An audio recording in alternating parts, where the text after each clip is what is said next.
The champagne glass shattered against marble as Victor Hale's laughter echoed through the ballroom. My wife? He sneered, arm wrapped around his mistress. She's nobody. A placeholder I'll discard tomorrow.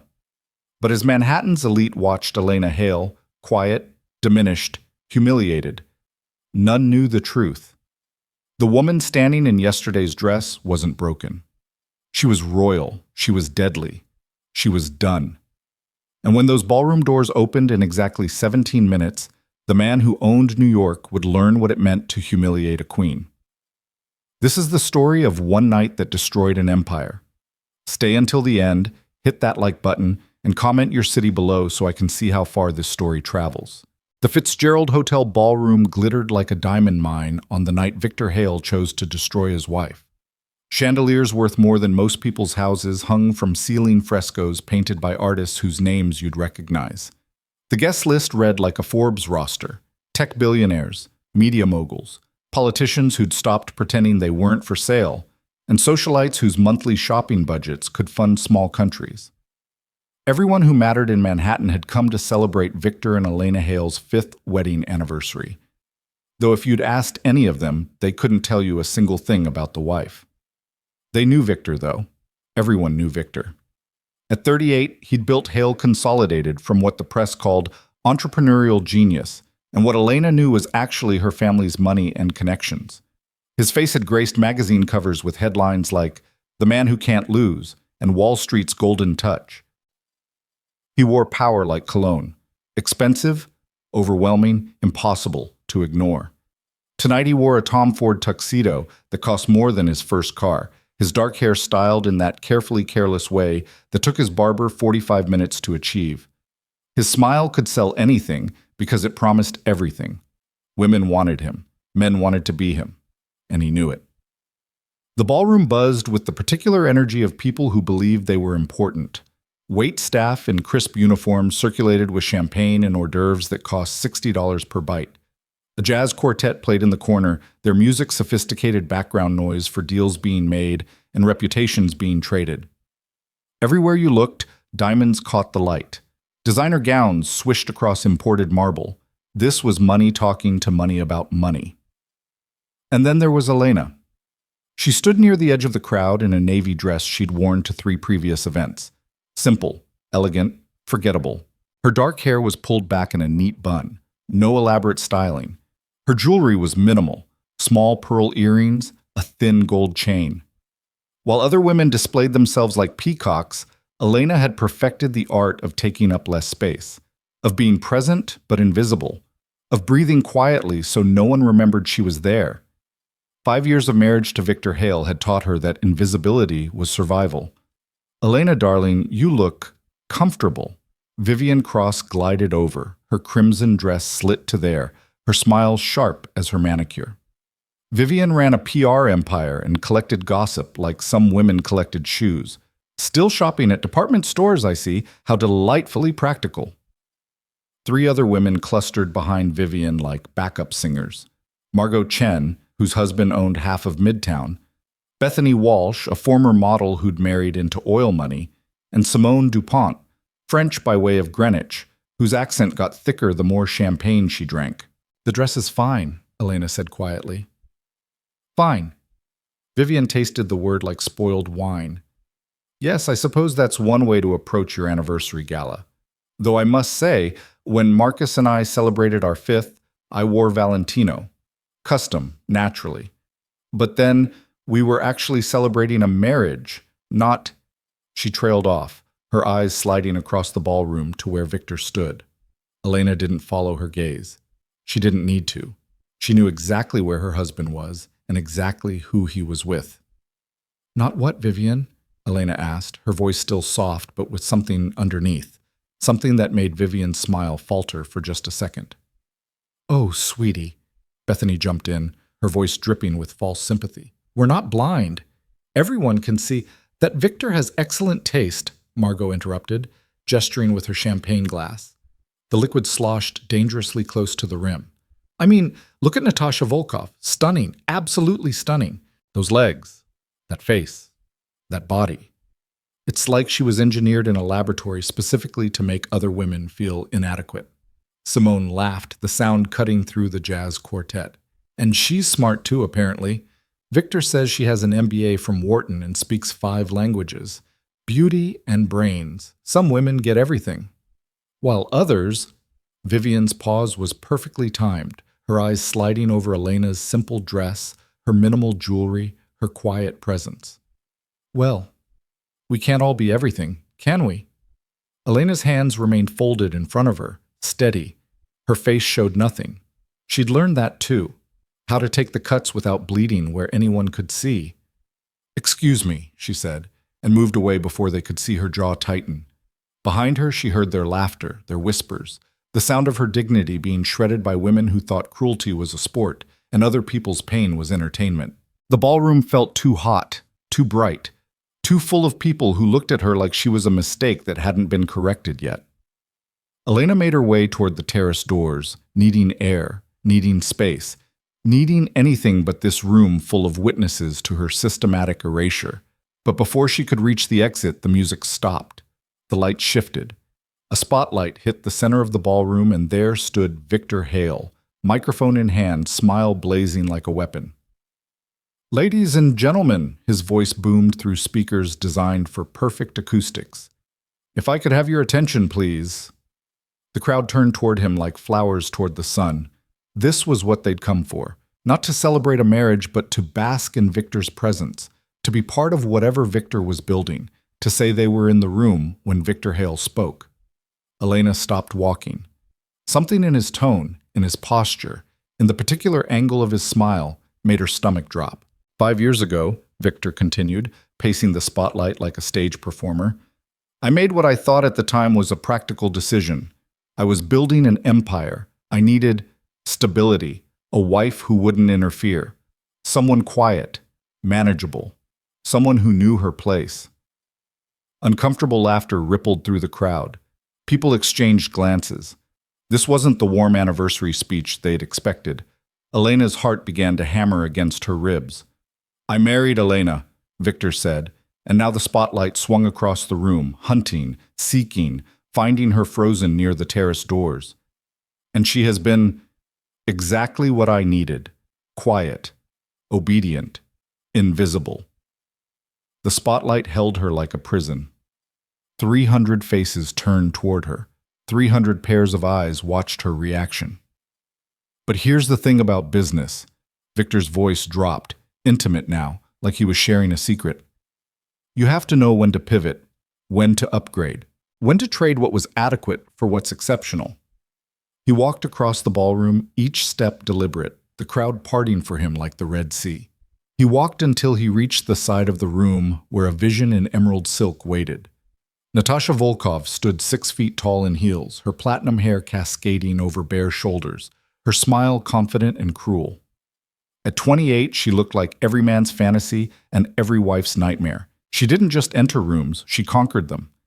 Victor's arm slid around her waist, pulling her close, possessive, proud. This, he said into the microphone, his hand sliding lower on Natasha's hip, is what exceptional looks like.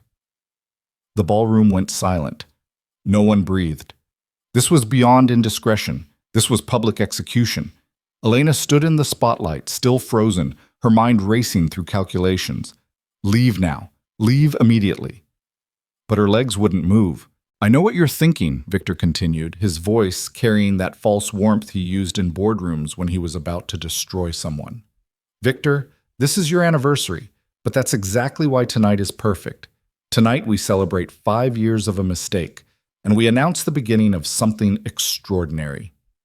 He pulled Natasha closer, kissed her temple, while the cameras, because of course there were cameras, this was Victor's show, captured every moment. I'm divorcing Elena, he announced, casual as ordering lunch. My lawyers have already prepared the paperwork. She'll sign tomorrow. She'll leave with nothing, as specified in our prenuptial agreement, and then I'll be free to marry the woman who actually deserves to stand beside me. The silence shattered into chaos. Gasps, whispers, phones appearing to capture this moment, this spectacular destruction of a woman in front of Manhattan's elite. Vivian Cross looked delighted. Margot Chen's mouth hung open. Bethany Walsh actually clapped before catching herself. The men in the crowd, the CEOs and hedge fund managers and politicians, watched with the calculating interest of predators evaluating weakness. And through it all, Elena stood motionless in the spotlight, her navy dress suddenly feeling like prison clothes, her pearl earrings inadequate armor, her quiet dignity the only thing holding her together. Victor wasn't finished. "I'm announcing tonight," he continued, his voice rising with triumph, "that Hale Consolidated is expanding into European markets. I've secured deals in London, Paris, Zurich, and Monaco. We're going global, ladies and gentlemen. And with Natasha's connections, her family has ties to some of the most powerful financial institutions in Europe. We're unstoppable." He raised his champagne glass. Natasha raised hers. They stood there, golden and victorious, while somewhere in the spotlight's harsh glare, his wife tried to remember how to breathe. "To new beginnings," Victor toasted, "to leaving the past where it belongs, to power, beauty, and the freedom to choose what we want. To getting rid of dead weight," Natasha added, her Russian accent making the insult sound exotic. Her eyes found Elena across the room. Her smile was pure poison. Around them, slowly, reluctantly, glasses began to rise. Because this was Victor Hale. Because people wanted to be on his side, on the winning side, on the side that mattered. The toast rippled through the ballroom. 300 voices murmured agreement. 300 glasses clinked in celebration of one woman's public annihilation. Elena watched it happen, watched her husband celebrate her erasure, watched a mistress claim her place, watched an entire room of people she'd hosted, whose charities she'd supported, whose events she'd attended, raise glasses to her destruction. And something inside her, something that had been bending for 5 years, straining, cracking, finally broke. Not into pieces, into clarity. The spotlight operator, perhaps sensing the moment, cut the light on Elena. The room's attention shifted back to Victor, back to Natasha, back to the shiny objects who demanded to be seen. Elena stepped backward into shadow, her hands unclenched, her breathing steadied. Across the ballroom, Victor held court, his arm around Natasha, accepting congratulations on his expansion, his new relationship, his bold honesty. Men shook his hand, women air-kissed Natasha's cheeks. The party roared back to life, louder now, energized by scandal.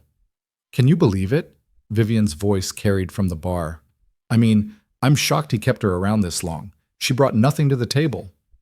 "Actually," a male voice, Gerald Hammond, venture capitalist, Victor's poker buddy, laughed loudly. "I heard Victor say once that marrying her was like buying insurance, something you need but hope you never have to actually use." The laughter spread, cruel, casual, the sound of people bonding over someone else's pain. Elena moved through the crowd like a ghost, unnoticed now that the spotlight had moved on.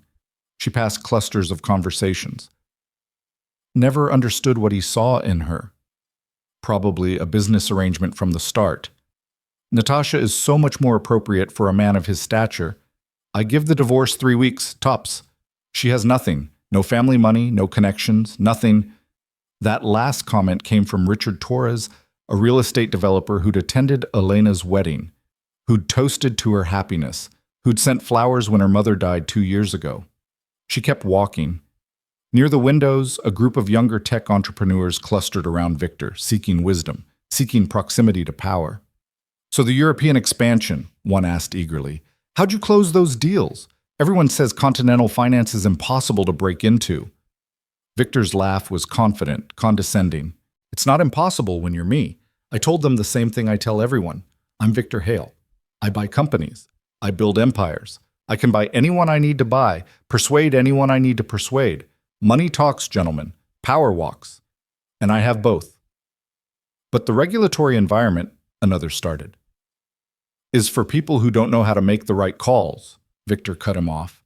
"I've spent the last 3 years building relationships, identifying targets, positioning pieces on the board. That's what separates winners from losers.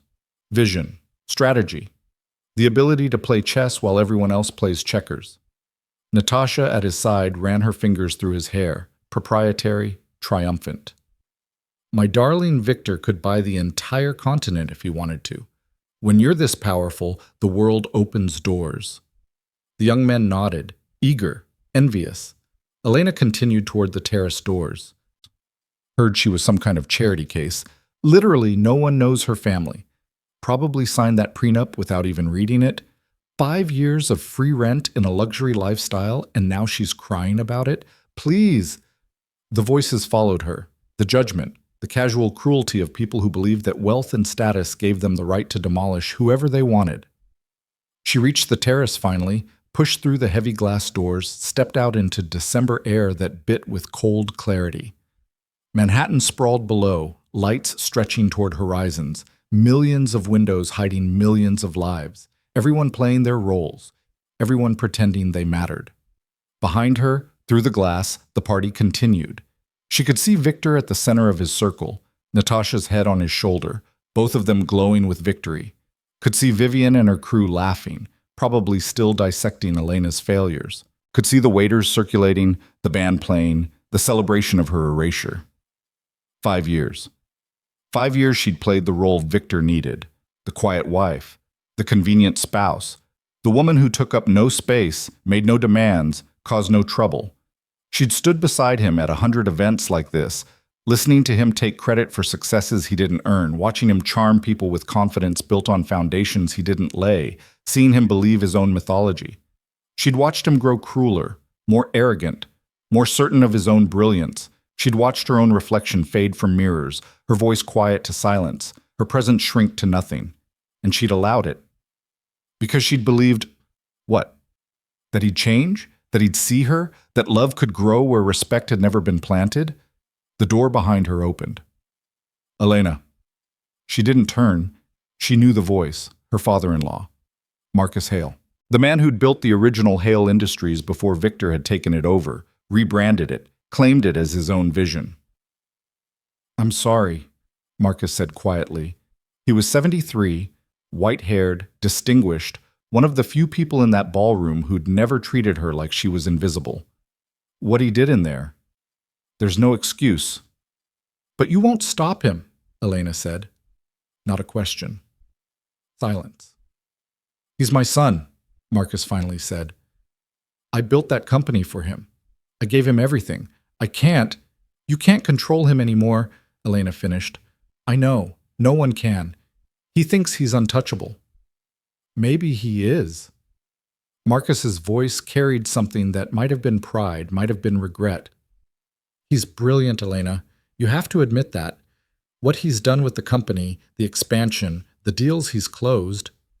With my family's money, Elena said, so quietly Marcus might not have heard. What? She turned then, faced him. In the light spilling from the ballroom, her face showed what she'd hidden inside. Steel. Nothing, she said. Congratulations on your son's success, Marcus. I hope he enjoys it. She walked past him, back toward the ballroom doors.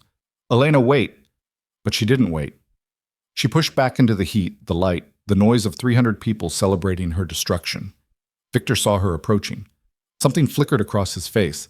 Surprise that she was still here? Annoyance that she wasn't running, crying, broken? He turned back to his audience, dismissive. That dismissal, casual, reflexive, automatic, was his first mistake. Elena walked straight toward him, her steps steady, her head high. The crowd parted, sensing something. The jazz quartet trailed off. Conversations died mid-sentence. She stopped 3 feet from where Victor stood with Natasha.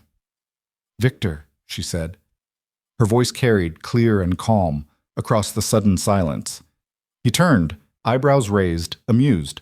Yes, Elena. Come to congratulate me? How gracious, Natasha smirked. The crowd leaned in, eager for more blood. I wanted to clarify something you said earlier, Elena continued, her tone conversational, almost pleasant.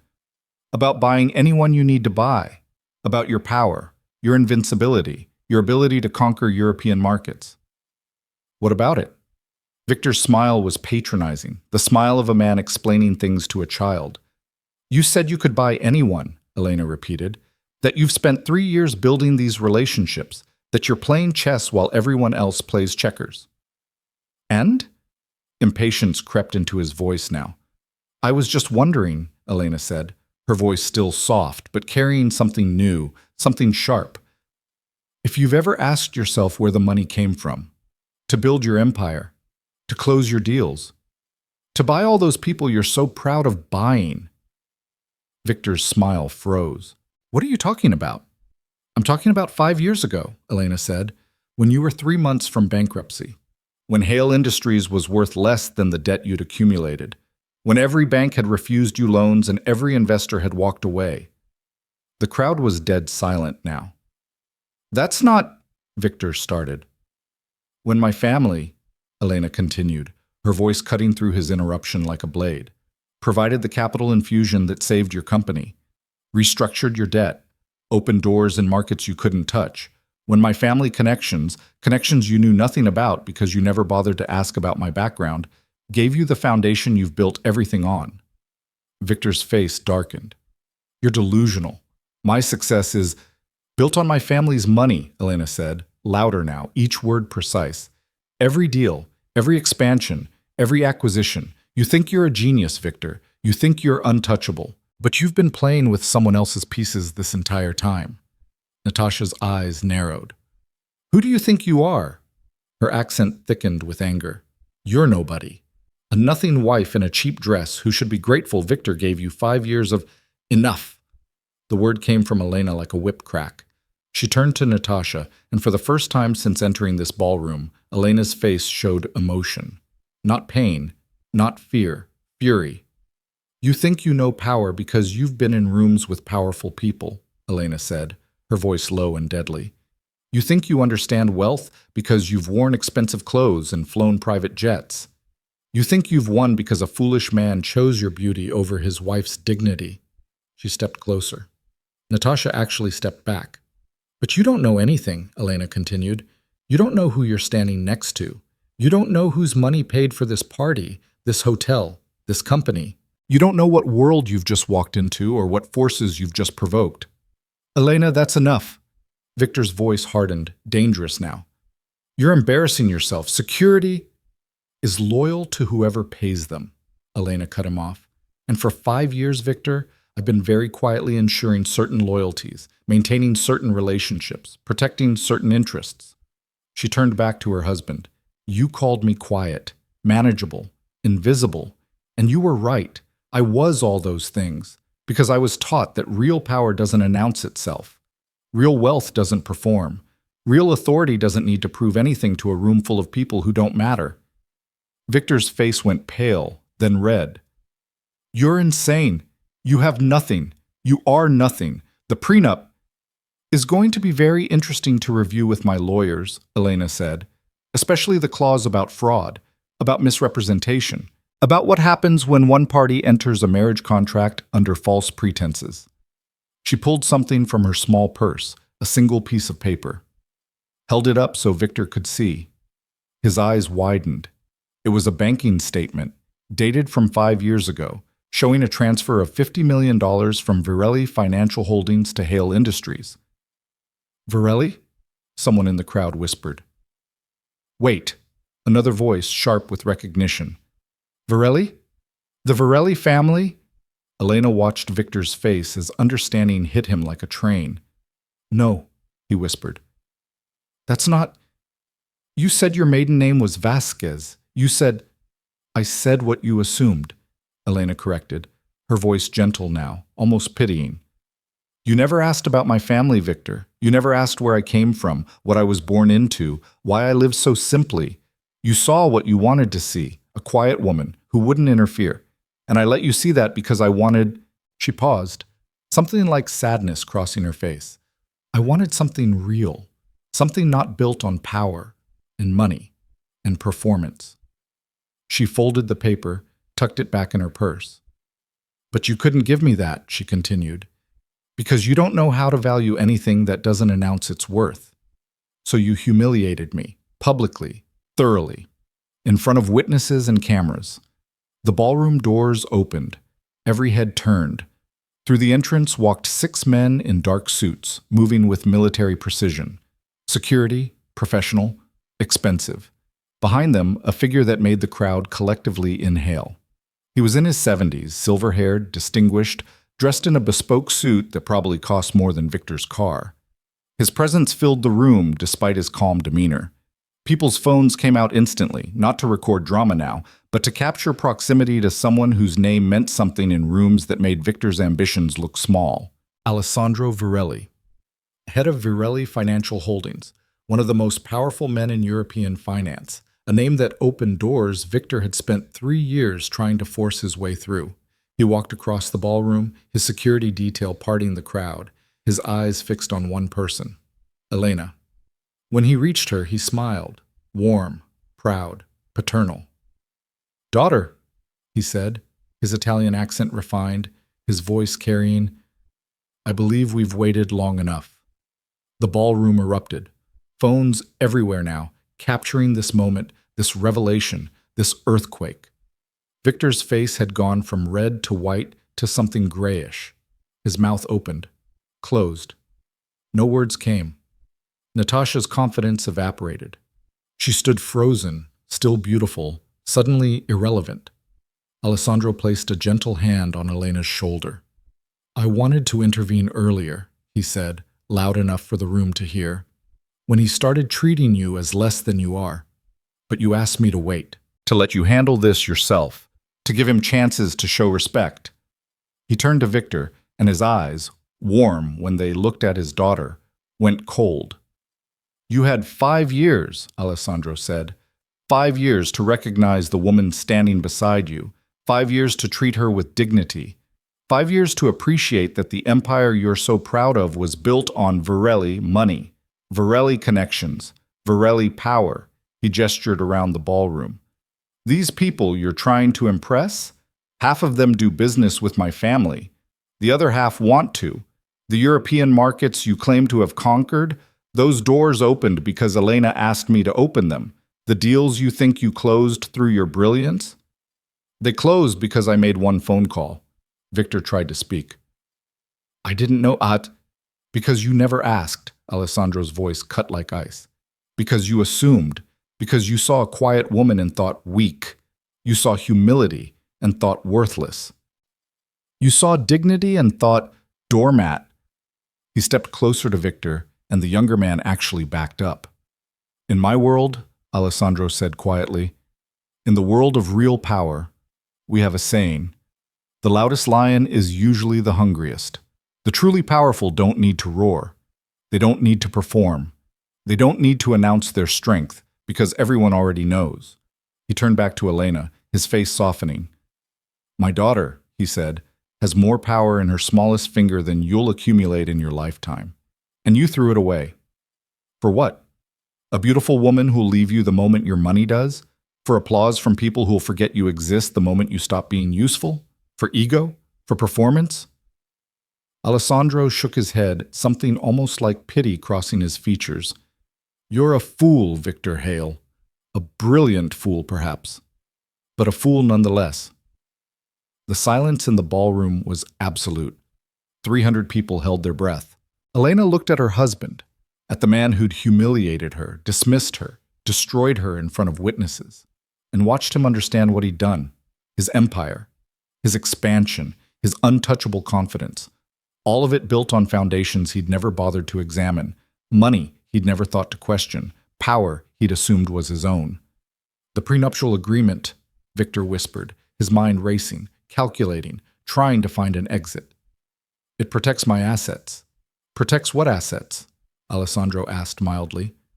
"The company funded by Virelli Capital, the properties purchased with Virelli loans, the investments made through Virelli connections? Victor, you don't own an empire. You manage one, on behalf of my family. And that management position?"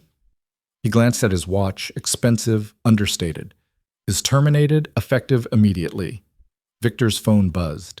Then again, then continuously, a cascade of notifications that made him pull it from his pocket with shaking hands. His face as he read the messages was a portrait of a man watching his world end in real time. "No," he whispered. "No, this isn't, you can't." Alessandro simply waited, patient, implacable. Around the ballroom, other phones were buzzing now. News traveled fast in Manhattan's elite circles, and the news currently traveling was catastrophic for Victor Hale. The notifications wouldn't stop. Victor's phone lit up like a slot machine paying out in reverse. Each buzz, another piece of his empire crumbling in digital real time. His hands trembled as he scrolled through messages that rewrote his reality with brutal efficiency. Board meeting called for 9 a.m. tomorrow. Attendance mandatory. Credit line frozen pending review of ownership structures. European partners requesting immediate clarification on funding sources. Pending acquisitions on hold until further notice. WSJ requesting comment on Virelli family involvement in Hale Consolidated. His face cycled through expressions too quickly to settle on one. Shock, denial, rage, fear, calculation. The crowd watched him like spectators at a car crash, unable to look away from the collision of arrogance and consequence. Natasha touched his arm. "Victor, what's happening? What do those messages say?" He jerked away from her like her touch burned. "Shut up. Just shut up and let me think." The sharpness in his voice made her flinch. Around them, people shifted uncomfortably. The golden couple from 10 minutes ago was tarnishing in real time. Alessandro Virelli watched Victor's dissolution with the detached interest of a scientist observing a predictable chemical reaction. When he spoke again, his voice carried the weight of someone used to being heard. "Ladies and gentlemen," he addressed the crowd, his Italian accent lending gravitas to every syllable. "I apologize for disrupting this evening's festivities. I had hoped to remain in the background to allow my daughter to handle this situation with the grace she's shown for 5 years. But when I heard what was said tonight, what was done to her in this room, I decided some truths needed to be spoken in the same public forum where lies were told." He gestured to Elena, who stood beside him with a composure that seemed impossible, given what she'd just endured. But those who looked closely could see the tremor in her hands, quickly stilled, could see the rigid set of her shoulders, the careful control of someone who'd learned to lock pain behind fortress walls. "My daughter came to New York 7 years ago," Alessandro continued, his voice carrying to every corner of the silent ballroom. "She wanted to build something of her own, away from our family name. She took our mother's maiden name, Vasquez. She worked in nonprofit development. She lived simply. She dated a young entrepreneur who seemed promising, ambitious, intelligent, driven." His eyes found Victor, who stood frozen, his phone still buzzing relentlessly in his hand. "When that entrepreneur's company began to fail," Alessandro said, "when he was drowning in debt and bad decisions, Elena came to me. Not to gloat, not to abandon him. She asked if we could help. She believed in him. She saw potential." The words landed like stones in still water, ripples of realization spreading through the crowd. "I reviewed his business plan," Alessandro continued. "It was flawed, but fixable. The company had good bones beneath poor management. So I made Elena a proposal. We would save his company. In exchange, she would marry him and maintain oversight of our investment, ensure the money was used wisely, protect our interests." Elena's jaw tightened almost imperceptibly. This part of the story she hadn't wanted told. This reduction of her marriage to a business transaction. But her father was right. If the truth was coming out, all of it should come out. "She refused at first," Alessandro said, and something like pride colored his tone. "She wanted love, not arrangement, but I told her that Victor Hale had already proposed to her the week before, that she could marry him with our blessing and our support, or marry him with nothing and watch him fail anyway. I told her that sometimes love and duty could coexist." He paused, letting that sink in. "So she married him, and she brought to that marriage $50 million in direct investment, another $100 million in credit lines, connections to every major financial institution in Europe, and the full weight of the Virelli name. She brought him everything he needed to build the empire he's been bragging about for the past hour." Victor's voice emerged strangled, desperate. "You said you had no family money. You said you worked in nonprofits. You lied." "I worked in nonprofits," Elena said quietly, speaking for the first time since her father had arrived. "The Virelli Foundation manages charitable operations in 43 countries. Our annual budget is larger than some nations' GDP. I ran the North American division. That wasn't a lie." "You said your family was nobody." "I said I came from a family that valued privacy," Elena corrected, her voice still soft but steel running beneath. You assumed that meant we had no money. You never asked details. You never wanted to meet my family. You didn't come to our wedding in Italy because you said you were too busy closing a deal. The deal my father arranged for you as a wedding gift." Her words hung in the air like accusations, which they were. Victor's face flushed dark red. "This is insane. You manipulated me. This whole marriage was a setup, a business arrangement, and you're trying to make me the villain?" "You are the villain, darling," Natasha said suddenly, her voice brittle. The crowd turned to her, surprised she was still speaking. She stood with her arms crossed, her emerald dress suddenly seeming like costume jewelry under fluorescent lights. "You told me your wife was nothing. You told me she brought nothing to the marriage. You told me we'd be together, that money was no object, that you could give me everything." Her laugh was bitter, sharp-edged. "But you can't give me anything, can you? Because you have nothing. You are nothing. Just a man living in a house built by someone else, playing with toys you don't own, pretending to be something you're not." Victor's head snapped toward her. "Natasha, don't what? Don't tell the truth?" Her accent thickened with emotion. "You think I didn't do my research? You think I didn't know you were in debt 5 years ago? I thought you'd climbed out through brilliance, through deals, through actual skill. But you married money, you married power, and you were too stupid to recognize it." She stepped away from him, putting physical distance between them like she was escaping contamination. "I don't attach myself to failures, Victor. I don't invest in men who peek in borrowed clothes." She grabbed her clutch from a nearby table. "Good luck with your bankruptcy." Again. She walked toward the exit, her heels clicking on marble, her departure more devastating than any speech. Because Natasha Volkov leaving wasn't about morality or loyalty or love. It was about calculation, about a woman who traded in power, recognizing when someone had none left to trade. The doors closed behind her with a soft click that sounded like a coffin lid. Victor stood alone now in the center of a circle that had grown around him, isolated, exposed. The king with no clothes and no kingdom. "This isn't over," he said, his voice raw but fighting for control. "I don't care whose daughter she is. I don't care who her father is. I built this company. I closed those deals. I made the decisions that led to success. The money might have come from you, but the vision was mine.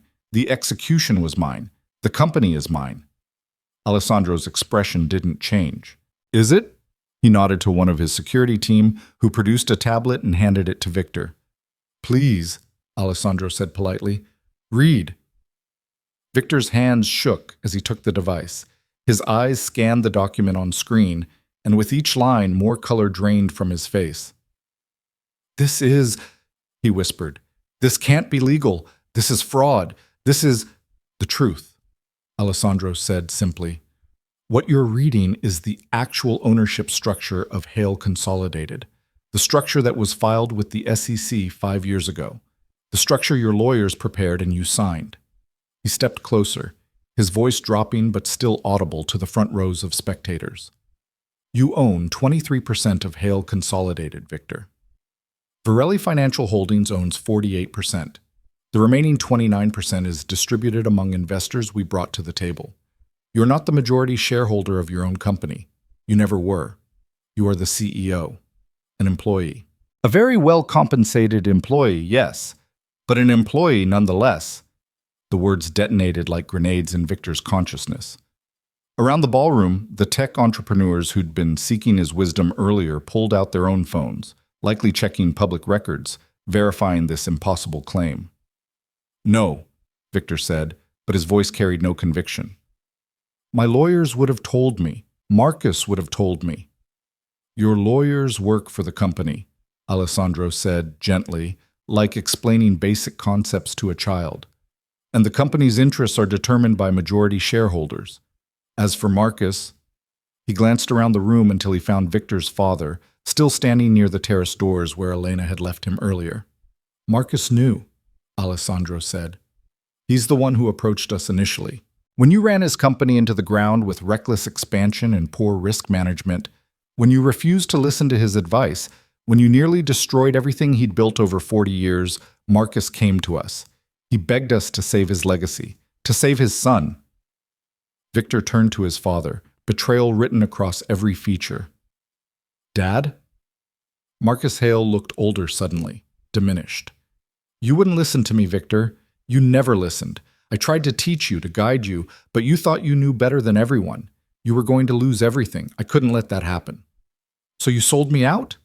Victor's voice cracked. To them. You let them buy controlling interest in my company? In my company, Marcus corrected quietly. The company I built, that you were destroying. Yes, I let them save it, and I let them make you think you were the genius behind its recovery. Because I thought maybe success would teach you humility. Maybe if you felt like you'd accomplished something, you'd become the man I'd hoped you could be. He shook his head slowly, sadly. But you just became more arrogant, more cruel, more convinced of your own mythology. And when I heard what you did to Elena tonight, how you humiliated her, I realized I'd made a terrible mistake. I thought I was saving you. I was just enabling your worst impulses. The silence that followed was suffocating. 300 people watched a man's world disintegrate, his identity dissolve, his carefully constructed reality revealed as elaborate fiction. Vivian Cross, never one to miss an opportunity, stepped forward from the crowd. Her earlier cruelty toward Elena had evaporated, replaced by the predatory instinct of someone repositioning for changed circumstances. Mrs. Varelli, she said, using Elena's maiden name with strategic precision. I had no idea. If I'd known who you were, what you represented, I never would have said those things earlier. I hope you'll forgive my ignorance. Elena looked at her, really looked at her, and Vivian actually squirmed under that gaze. You didn't know who I was, Elena said softly, but you knew I was a human being. You knew I was someone's daughter, someone's friend, someone who'd done nothing to you except exist in a dress you didn't approve of. And that was enough for you to be cruel, because you thought I was powerless, because you thought there would be no consequences. She took a step toward Vivian, and the older woman instinctively backed up. That's who you are, Vivian. That's who most of you are. Elena's voice rose slightly, addressing the crowd now. You're kind to power and cruel to weakness. You're loyal to status and dismissive of everyone else. You measure people by what they can do for you, and the moment they can't do anything, they become invisible. Margot Chen tried to fade backward into the crowd. Bethany Walsh suddenly found her phone fascinating. Simone Dupont had somehow already disappeared entirely. For 5 years, Elena continued, her voice carrying now, steady and clear. I've watched you people.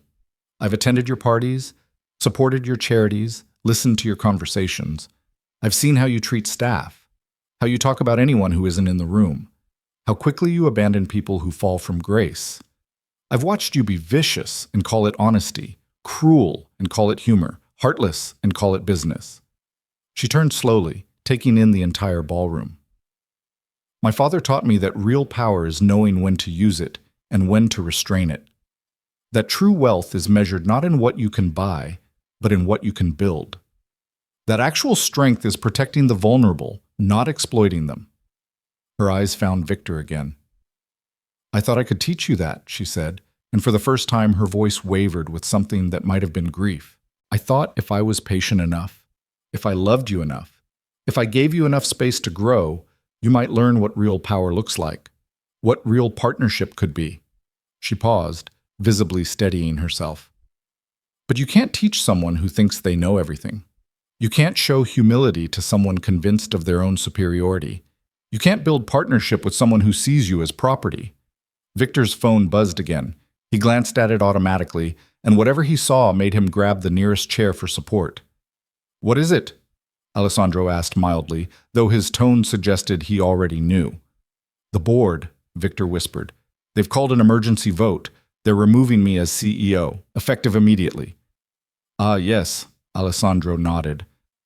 I should have mentioned, when I acquired controlling interest in Hale Consolidated 5 years ago, I also acquired certain voting rights, as did the other investors I brought in. Collectively, we control 81% of board votes. Your removal required only a simple majority. The vote was unanimous. He let that land before continuing. The board has appointed Elena as interim CEO while they conduct a search for permanent leadership. She'll be responsible for unwinding your more problematic ventures, restructuring the European expansion to actually be sustainable, and rebuilding relationships you've damaged with your arrogance. Victor's laugh emerged broken, jagged. You're giving my company to her?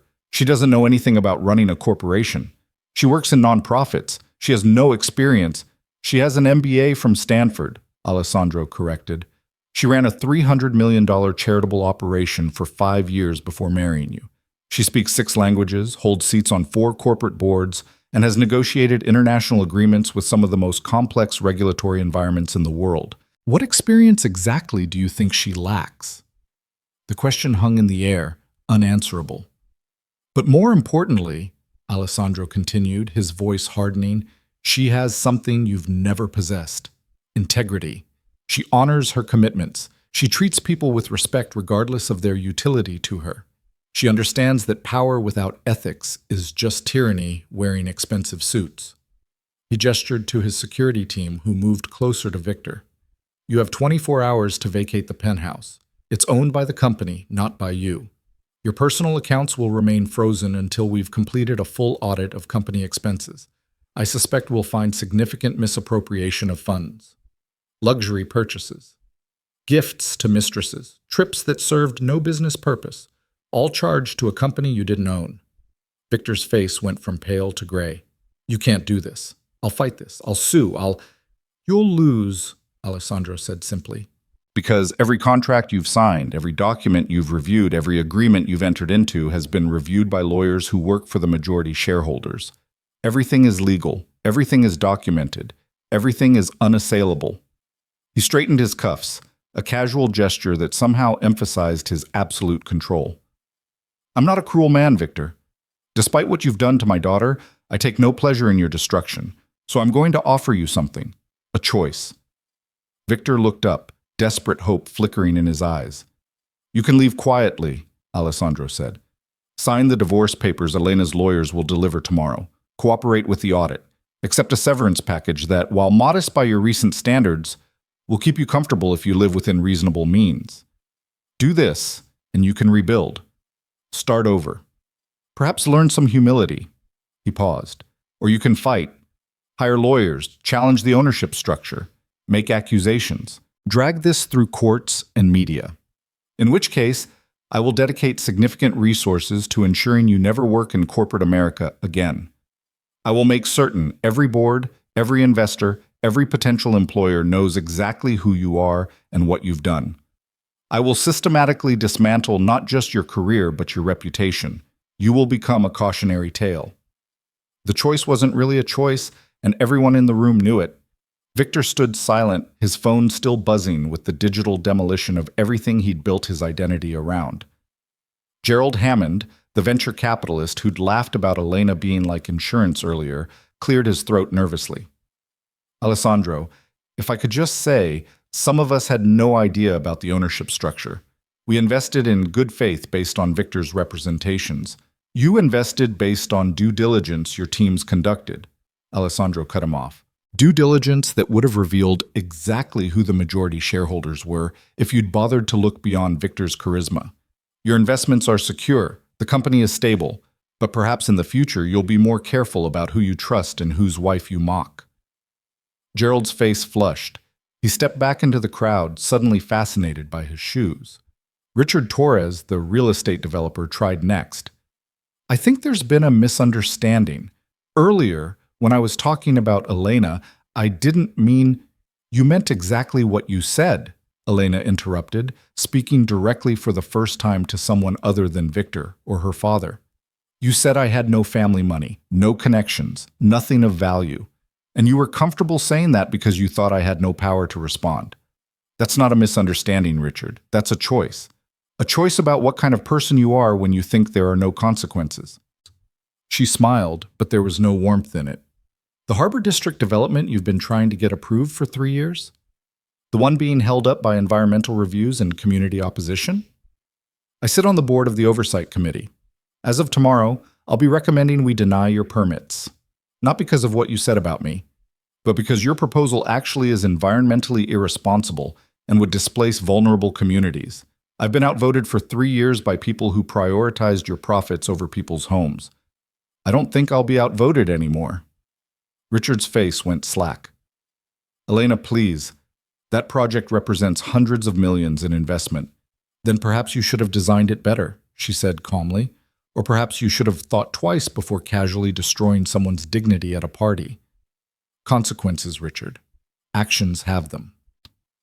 She turned back to the larger crowd, many of whom were now mentally reviewing every interaction they'd had with her over the past 5 years, every dismissive comment, every instance of being ignored or patronized. I want to be clear, Elena said. I'm not interested in revenge. I'm not going to systematically destroy everyone who was unkind to me. I'm not my husband. The past tense in that last sentence, not my husband, but clear indication of imminent past status, made Victor flinch. But I am interested in change, she continued, in how this city operates, in who holds power and how they use it, in building structures that value people, not just profit, in creating accountability for those who think wealth makes them untouchable.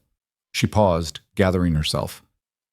For 5 years, I've been quiet, learning, watching, understanding how this world works from the inside, what corrupts it, what sustains it, where the leverage points are. I've been patient because my father taught me that power used impulsively is power wasted. But patience isn't the same as passivity. Restraint isn't the same as weakness.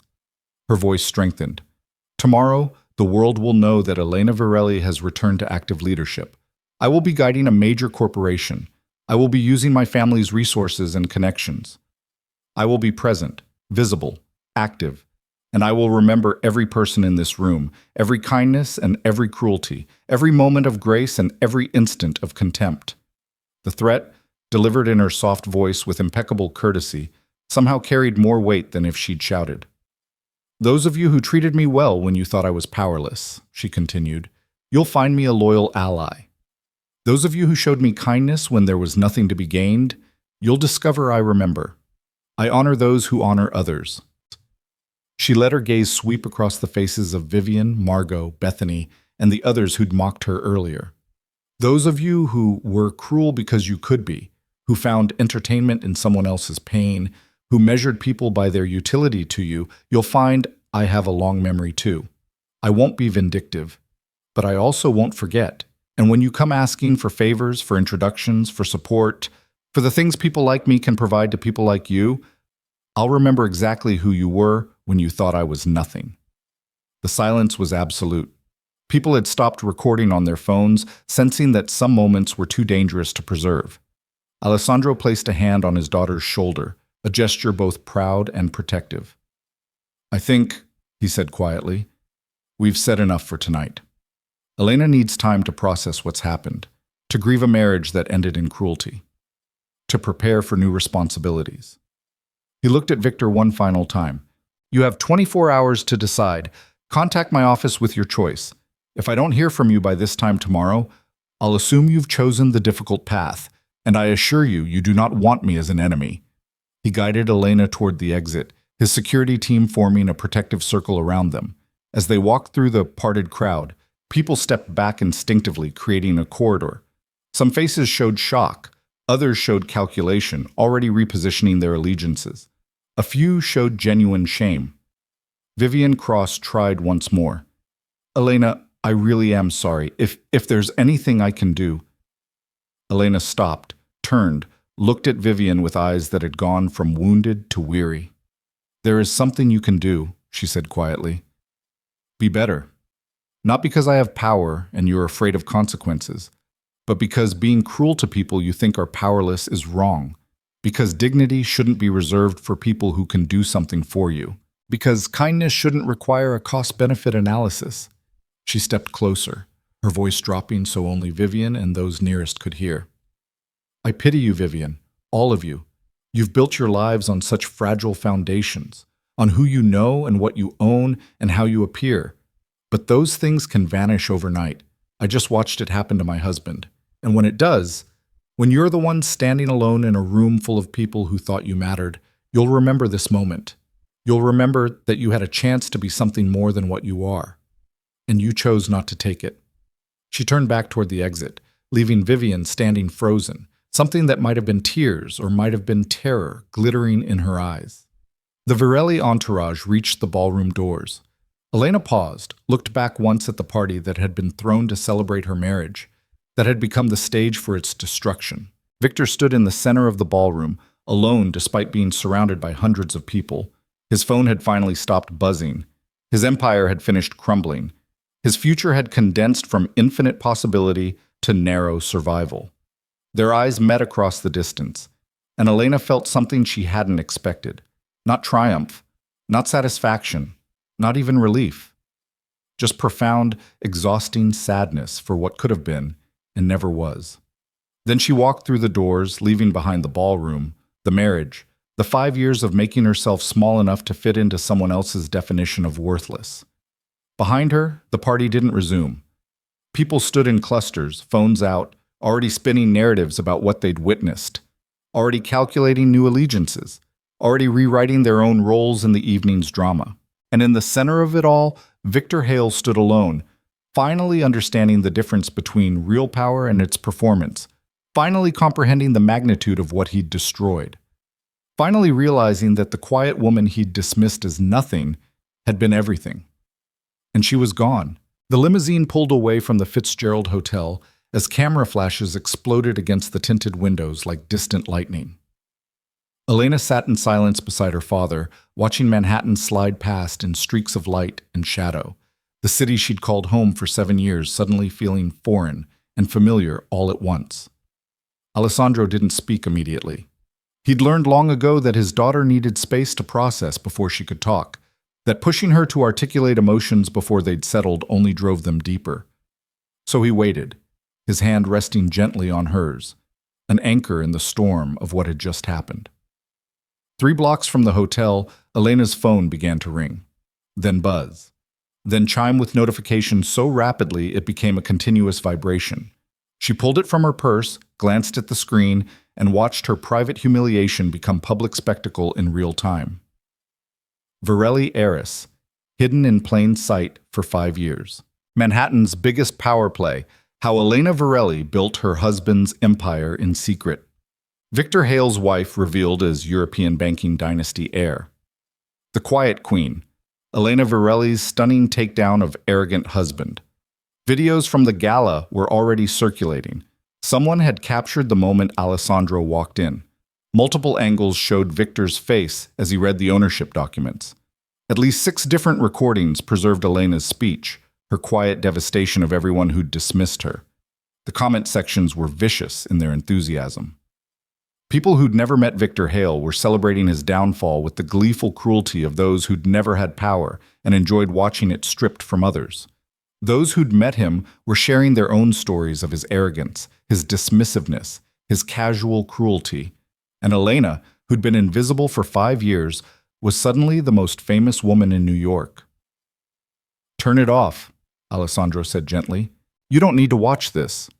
But Elena kept scrolling, her face emotionless, processing the transformation of her private pain into public entertainment. This was the cost of power, she understood. Privacy dissolved when you stepped into visibility. Dignity became difficult when everyone had an opinion about your choices. Her phone rang again, a number she recognized. She answered, putting it on speaker so her father could hear. "Elena," Marcus Hale's voice cracked with emotion. "I'm so sorry. I'm so deeply, unforgivably sorry." She closed her eyes, remembering Marcus at her wedding, kind and warm, telling her he'd always wanted a daughter, remembering him at family dinners during those first years, before Victor's success had made him too busy for his father, remembering the way Marcus had looked at her tonight with something like regret. "You should have told me," she said quietly. 5 years, Marcus.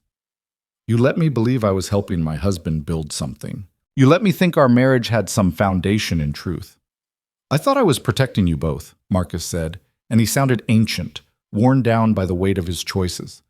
"I thought if Victor believed he'd succeeded on his own merit, he'd value it more, protect it better. I thought success would mature him. I was wrong about everything." Silence filled the limousine, broken only by the sound of traffic outside.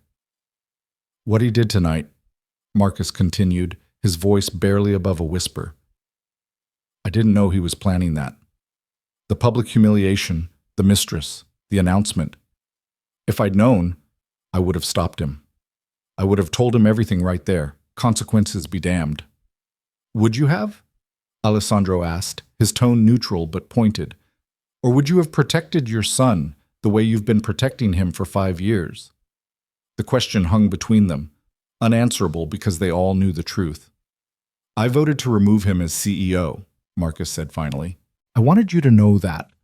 When Alessandro called the emergency board meeting, when he asked for the vote, I didn't hesitate. My son has become someone I don't recognize, someone I helped create through my own cowardice and misguided protection. I take responsibility for that. Elena felt tears threatening and forced them back through sheer will. She'd cried enough tonight. She'd shown enough vulnerability in that ballroom. Whatever happened next, she needed to be steel. The severance package Alessandro mentioned, Marcus said. I'll support it. Victor gets enough to survive, nothing more. No safety net beyond basic dignity. Maybe having to actually struggle will teach him what I failed to. Maybe, Elena said, though she didn't believe it. Some people learned from adversity. Others just became bitter, convinced the world had wronged them, forever victims of circumstances they'd created. For what it's worth, Marcus added, you were the best thing that ever happened to my son. I hope someday he understands what he destroyed. I hope it haunts him. The line went dead. Alessandro squeezed Elena's hand. You don't have to do this, he said quietly. Take over the company, I mean. We can install a professional CEO. You can step back, take time to heal, figure out what you actually want instead of what circumstances demand. Elena looked at her father, this man who'd built an empire on principle and protection, who'd taught her that power was responsibility and wealth was stewardship, who'd let her try to find love on her own terms, even though he'd probably known it would end like this. I want to do it, she said, not for revenge, not to prove anything to Victor or anyone else, but because you were right 5 years ago. That company has good bones beneath poor leadership. It employs 3,000 people whose livelihood shouldn't depend on one man's ego. It has potential that's been squandered on vanity projects and reckless expansion. She straightened in her seat, something shifting in her posture from wounded wife to capable executive. I can fix it, she said with quiet confidence. I know where Victor went wrong because I watched him make every mistake. I know which European partnerships are solid and which ones are held together with arrogance and promises he can't keep. I know which employees are competent and which ones are just good at flattering the boss. Alessandro smiled, proud and sad at the same time. You've been preparing for this without knowing it. I've been preparing for this since you first taught me to read a balance sheet at age 12, Elena corrected. This is what I was raised for, not marriage to a man who couldn't see my worth, but leadership, building, creating something that matters beyond profit margins and stock prices. The limousine pulled up to Elena's building, the penthouse she'd shared with Victor for 5 years. Alessandro's security team had already swept it, removed Victor's access, changed all the codes and locks. What had been their home was now just hers, though the thought brought no comfort. I'll have movers come tomorrow, Alessandro said. Pack up his things. You shouldn't have to touch anything of his. Elena nodded, suddenly exhausted beyond measure. The adrenaline that had sustained her through the confrontation was fading, leaving behind bone-deep weariness. Papa, she said, using the name she hadn't called him since childhood. Thank you for coming, for being there, for not saying I told you so. Alessandro pulled her into an embrace, and for the first time since the ballroom, Elena let herself feel it all. The humiliation, the betrayal, the grief for a marriage that had been hollow from the start. She didn't cry, but she held on to her father like a lifeline while the world spun around them. I'm proud of you, he whispered, for trying, for giving him chances, for hoping love could be built on patience and faith. I'm proud of you for having a heart generous enough to believe in someone, and I'm proud of you for knowing when to stop. He pulled back, looked at her seriously. But now comes the hard part. Tomorrow, the world will be watching.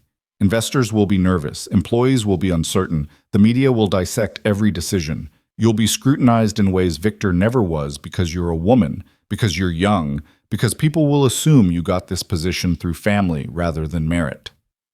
Let them assume, Elena said, her voice steady again. I'll prove them wrong the same way I've proven everything else. Through results.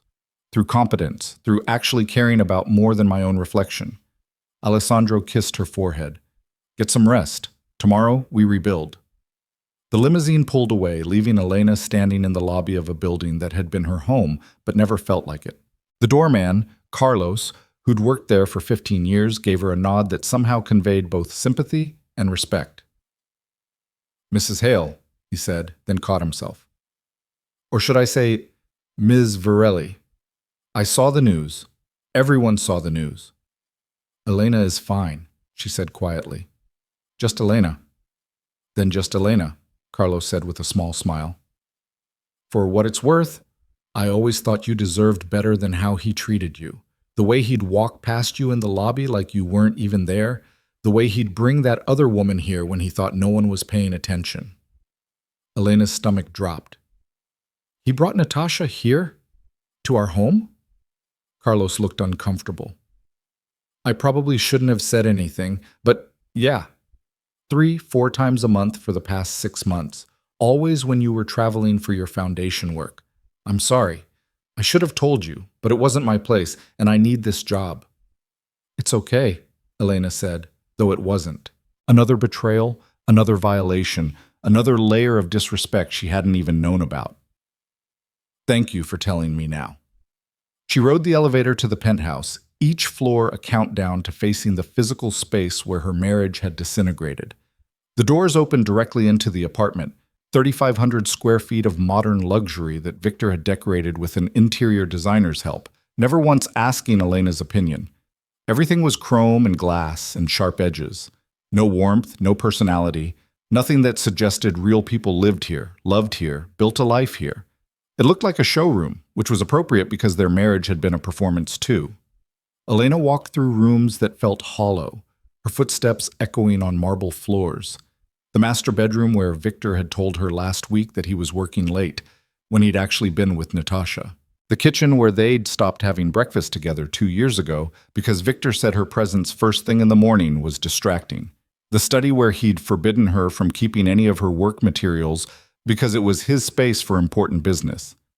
She found herself in the guest bedroom she'd converted into a small office for herself. The one room in the apartment that felt like hers. Her laptop was still open on the desk, abandoned this morning when she'd been preparing for the gala, still naive enough to think tonight was about celebrating an anniversary. On the screen, an email draft she'd been writing to the Varelli Foundation board about expanding their scholarship program for underprivileged students. Real work. Work that mattered. Work that helped people, instead of just shuffling money between accounts to make rich people richer. Her phone buzzed again. A text from an unknown number. This is Jennifer Chen from the Wall Street Journal. I'd love to interview you about tonight's revelations and your plans for Hale Consolidated. I can offer you the cover of our weekend edition, a chance to control your narrative. Delete. Another text, another reporter, then another, then 3 more simultaneously. Everyone wanted the story. Everyone wanted access to the quiet woman who'd been hiding in plain sight for 5 years, who'd just orchestrated the most spectacular power play Manhattan had seen in decades. Elena turned off her phone. She changed out of the navy dress that would forever be associated with this nightmare, left it in a heap on the bathroom floor where the cleaning service could deal with it tomorrow. She put on simple pajamas, tied her hair back, washed off what little makeup she'd worn. In the mirror, she looked like herself again. Not Victor's wife. Not Alessandro Varelli's daughter. Not the CEO of a major corporation or the subject of breaking news. Just Elena. 32 years old, alone, starting over. She should sleep. Tomorrow would be brutal. But sleep felt impossible with adrenaline and emotion still coursing through her system. Instead, she made tea, sat in her small office, opened her laptop and pulled up the files she'd been keeping for 3 years. Files Victor didn't know existed. Detailed analyses of every major decision he'd made as CEO. Spreadsheets tracking which investments were performing and which were disasters waiting to happen. Notes on employee complaints that had been ignored. Documentation of safety violations in manufacturing facilities that Victor had dismissed as too expensive to fix.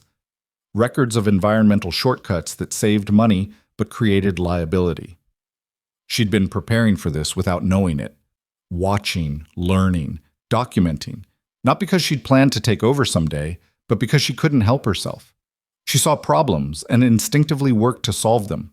She heard about injustices and automatically strategized corrections. It was in her blood, this drive to build and protect and improve.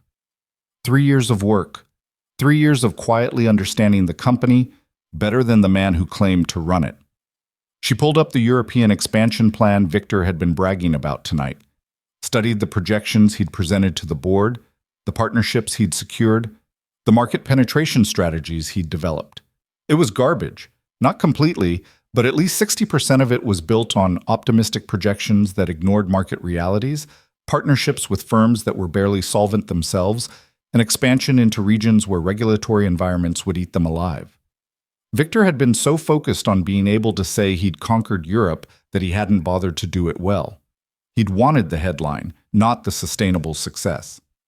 Elena pulled up a fresh document and began writing. Not a teardown of Victor's plan, but a reconstruction.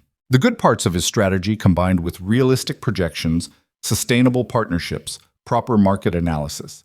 She worked through the night, her tea growing cold beside her, the city lights shifting from bright to dim to bright again as dawn approached. By 6 a.m, she had a preliminary plan that could actually work. Not Victor's bloated, ego-driven expansion, but something real, something that would create jobs, build value, establish lasting presence in European markets. Her phone turned back on, immediately exploded with notifications. She ignored them all, except one. Alessandro, board meeting at 9 a.m., company offices. Your first day as CEO. I'll be there to support you, but this is your show. Make them remember why the Varelli name means something. Elena showered, dressed in a sharp charcoal suit she'd bought years ago but never worn because Victor said it made her look like she was trying too hard. She tied her hair in a professional bun, put on minimal makeup, looked at herself in the mirror, and saw a CEO looking back. The woman who'd been dismissed as nobody. The quiet wife in the cheap dress. The placeholder Victor had planned to discard. She was about to show 3,000 employees, a board of directors, and the entire business world what had been hiding beneath that carefully maintained invisibility. The car Alessandro sent arrived at 7:30. She rode through Manhattan as the city woke up, past coffee shops and subway stations, and people starting their days with no idea they were living through someone else's transformation. The Hale Consolidated building rose 40 stories in Midtown, all glass and steel, and Victor's name on the side in letters 3 feet tall. She'd been here 100 times for company events, always as Victor's wife, always introduced as Mrs. Hale, always dismissed after the initial handshake. Today she walked through the lobby and felt every eye turned toward her. Word had spread overnight. Everyone knew. The security guard who'd always barely acknowledged her existence now stood straighter, greeted her respectfully. "Ms. Varelli, they're expecting you on the executive floor." She rode the elevator up, her heart hammering but her face calm. The doors opened to reveal the executive suite, and there was Victor's secretary, Margaret, a woman who'd been icily professional to Elena for 5 years because her loyalty belonged entirely to her boss. Margaret stood as Elena approached, and her expression was careful, calculating, recalibrating allegiances in real time. "Ms. Varelli, the board is assembling in the main conference room. Can I get you anything? Coffee? Water?" "Coffee would be good," Elena said. "Black, thank you." She walked past Margaret's desk to the CEO's office, the massive corner suite with views of Central Park that Victor had spent $200,000 redecorating last year. His ego wall displayed framed magazine covers, photographs of him with politicians and celebrities, awards for business excellence he'd accepted with speeches about personal vision and determination. Elena stood in the center of the room and felt nothing. No anger, no satisfaction at displacing him. Just cold recognition that this space, like their marriage, had been built on performance rather than substance. Margaret knocked, entered with coffee. "The board members are ready whenever you are. I should mention that several of them are concerned about the transition. They've requested clarification on the ownership structure and your qualifications to lead the company." Of course they had. Of course they were already questioning whether a woman could do what a man had failed at. "Tell them I'll address all concerns in the meeting," Elena said calmly. "And Margaret, I'll need you to compile a full report of all major decisions made in the past 6 months. Every acquisition, every contract, every significant expenditure. I want to understand exactly what state Victor left this company in. Margaret's eyes widened slightly. That will take several days to compile properly. Then I suggest you start immediately, Elena said, her voice pleasant but firm. I'd like preliminary findings by end of business today. Understanding flickered across Margaret's face. This wasn't Victor's accommodating wife anymore. This was someone who expected competence and wouldn't accept excuses. Of course, Ms. Varelli, right away. She left, and Elena took a moment to center herself. Through the office windows, Manhattan sprawled in all its chaotic glory. Millions of people making choices, building lives, creating meaning from the raw materials of circumstance and will.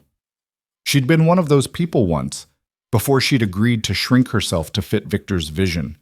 Now she had a chance to build something real, something that mattered beyond stock prices and quarterly earnings. Her phone buzzed, a text from an unfamiliar number. You think you've won, but you've destroyed everything. I hope you're happy with your revenge. You've ruined a good man. Natasha. Elena almost laughed. Natasha, who'd abandoned Victor the moment his utility evaporated, now defending him. The hypocrisy was almost beautiful in its shamelessness. She didn't respond. Natasha Volkov had already demonstrated exactly who she was. She deserved no more of Elena's attention. Another text, this one from a number she recognized. Vivian Cross. Elena, I meant what I said last night. I'm truly sorry. If there's any way I can make amends, any charity work or introduction I can facilitate, please let me know. I was wrong about you. Vivian.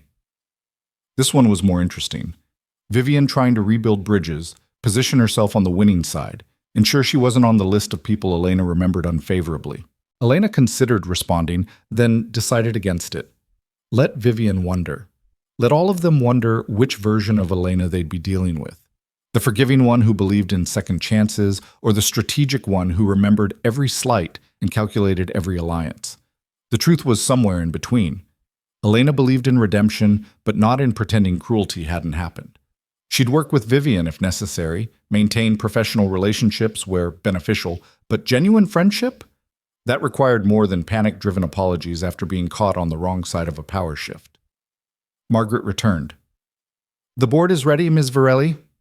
Elena stood, smoothed her suit, picked up the tablet where she'd loaded her European expansion revision. She walked through the executive suite toward the main conference room, aware of employees watching from their cubicles, whispering, speculating. The conference room doors were already open. Inside, 12 board members sat around a massive table, their expressions ranging from curious to skeptical to openly hostile. These were men, and 2 women, who'd rubber-stamped Victor's decisions for 5 years, who'd enabled his worst impulses, who'd profited from the Varelli family's money while dismissing the Varelli daughter as irrelevant. Alessandro sat at the far end of the table, his presence both support and reminder. This was Elena's meeting, but she wasn't alone.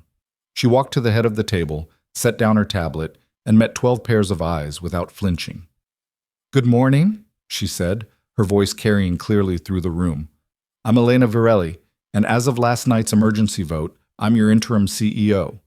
I understand several of you have concerns about this transition. Let's address them directly. Thomas Bradford, the longest-serving board member, leaned forward.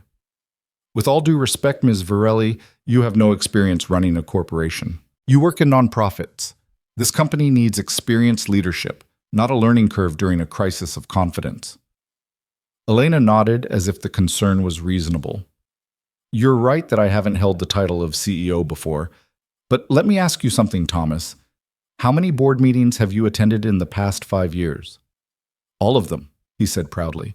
And how many times did you question Victor's decisions? How many times did you push back on reckless expansion or demand proper due diligence on acquisitions? Thomas's face tightened. Victor was a talented executive. We trusted his judgment. You trusted Varelli money, Elena corrected quietly. You trusted that my family's resources would cover his mistakes. You trusted that I would keep quietly funneling capital to fix problems he created. That's not leadership, Thomas. That's enabling, and it stops now. She opened her tablet, pulled up a presentation, and sent it to the screen at the front of the room. This is Victor's European expansion plan, the one he was bragging about last night, the one you all approved 3 months ago. Let me show you what's actually in it. For the next 30 minutes, Elena systematically dismantled Victor's strategy, highlighting unsustainable projections, questionable partnerships, regulatory nightmares waiting to happen. She didn't speak with anger or judgment. She presented facts, data, analysis that made it impossible to deny the fundamental flaws in Victor's vision. The board members shifted uncomfortably as their complicity became undeniable. This plan would have cost us hundreds of millions, Elena concluded. It would have damaged our reputation in European markets permanently, and it would have happened because no one in this room was willing to tell Victor Hale he was wrong. She closed the presentation, pulled up a new one. This is my revision. Same goals. Establish presence in key European markets, build sustainable partnerships, create long-term value. But with realistic projections, vetted partners, and proper regulatory compliance. It'll take 2 years longer than Victor promised. It'll cost more upfront but save us in avoided disasters. And it'll actually work. She walked around the table, making eye contact with each board member. I'm not asking you to trust me because of my family name. I'm not asking you to enable me the way you enabled Victor. I'm asking you to look at this plan, evaluate it on merit, and tell me if it's sound. If you think it isn't, say so now. Challenge me. Question my assumptions. Do the job you're supposed to do. Silence filled the room. Finally, Sarah Chen, one of the 2 women on the board and the CFO of a major tech company, spoke up. The analysis is solid. The projections are conservative but achievable. The risk assessment is thorough. This is better than anything Victor presented. Agreed, said another board member, James Morrison, but implementation will require major changes to existing contracts. We've already committed resources to Victor's version. Then we renegotiate or we walk away, Elena said firmly. Sunk cost fallacy isn't a strategy. We don't throw good money after bad just because admitting mistakes is embarrassing. The markets will react negatively to such major strategy shifts, Thomas warned. The markets will react negatively to catastrophic failures in 18 months, Elena countered. I'd rather manage temporary stock dips than permanent reputation damage. Alessandro spoke for the first time. The Virelli family is prepared to provide bridge capital for the transition. We believe in this revised strategy. We believe in Elena's leadership. The question is whether this board does. The challenge hung in the air, unsubtle and powerful. Thomas Bradford looked at the data, looked at Elena, looked at Alessandro's calm confidence. Looked at Mistress. He was smart enough to see which way the wind was blowing. I move to approve Elena Virelli's European expansion revision and grant her full authority to implement necessary changes, he said. Seconded, Sarah Chen added immediately. The vote was unanimous. Elena felt something release in her chest, tension she hadn't realized she'd been holding. This wasn't validation. She didn't need their approval to know her plan was sound. But it was confirmation that this could work, that she could lead this company without fighting the board every step of the way. Thank you, she said simply. Now let's talk about the other problems Victor left us with. Margaret is compiling a report of all major decisions from the past 6 months. When we have that, we'll triage. Some things we can fix quickly. Others will require more extensive intervention. She pulled up another document, her expression serious. But there's something else we need to address. This company's culture. For 5 years, Victor created an environment where ego mattered more than competence, where flattery was rewarded over honesty, where employees learned to tell the boss what he wanted to hear rather than what he needed to know. She looked around the table. That's toxic, it's unsustainable, and it ends immediately. I'm implementing an anonymous feedback system where employees at all levels can report problems without fear of retaliation. I'm requiring all executives to undergo leadership training focused on ethical management. And I'm establishing clear channels for whistleblowing when they see safety violations, financial irregularities, or other serious concerns. Thomas looked uncomfortable. That seems extreme. We don't have significant cultural problems. We had a CEO who brought his mistress to company events, Elena said bluntly, who used company resources for personal expenditures, who created an environment where people were afraid to question his decisions. If that's not a cultural problem, Thomas, I don't know what is. She softened her tone slightly. I'm not interested in blame. I'm interested in change.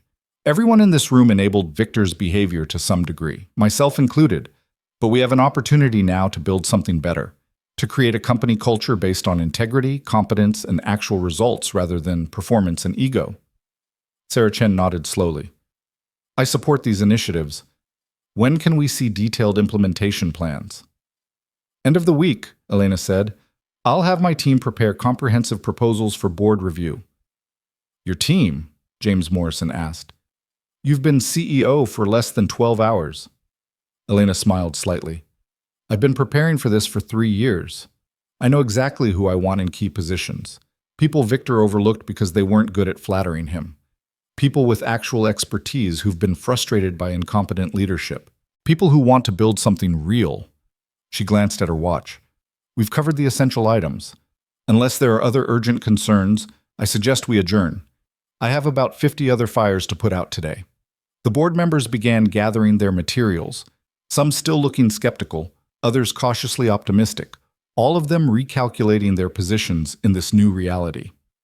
Alessandro caught Elena's eye and gave her a small nod. Approval. Pride. Recognition that his daughter had just stepped fully into the role she'd been born for. As the room emptied, Sarah Chen approached Elena.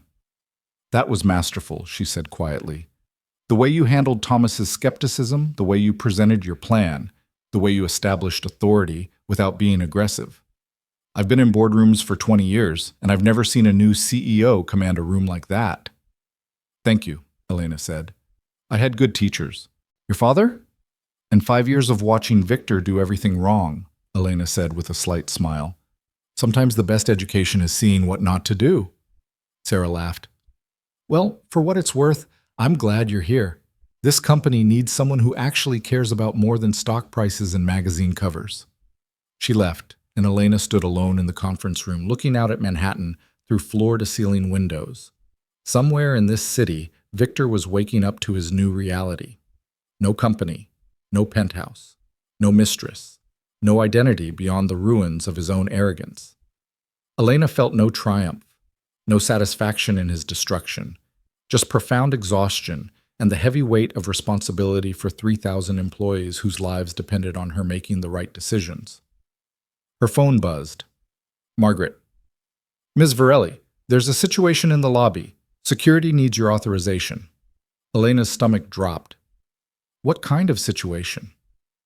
Victor Hale is here. He's demanding access to the executive floor.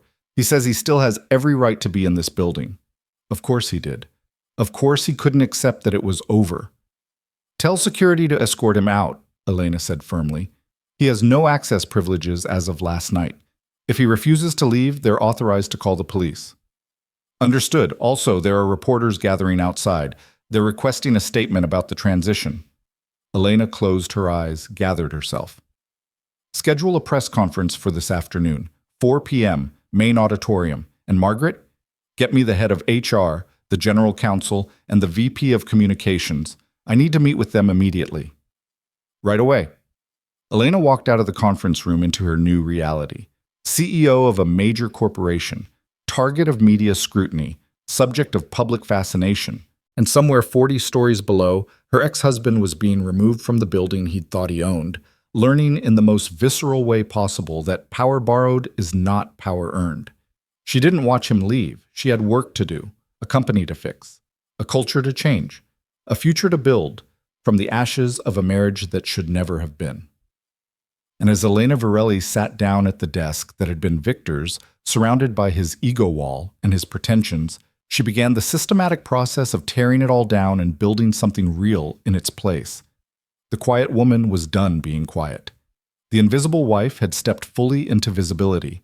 And Manhattan, arrogant, ruthless, beautiful Manhattan, was about to learn what real power looked like when wielded with purpose instead of ego. The press conference at 4 p.m. drew every major business publication, 3 networks, and enough cameras to light a small stadium. Elena stood backstage in the company auditorium, watching through a gap in the curtain as reporters filled seats designed for employee town halls, their voices a low roar of speculation and anticipation. Margaret appeared at her elbow with final notes. We're ready whenever you are. Legal reviewed your statement. Communications wants you to smile more, but I told them you're not here to be likable. You're here to be competent. Elena glanced at her, surprised. Margaret had been Victor's gatekeeper for 3 years, fiercely protective of his time and reputation. This morning's shift in loyalty suggested the secretary was more pragmatic than Elena had realized. Thank you, Margaret. That was the right call.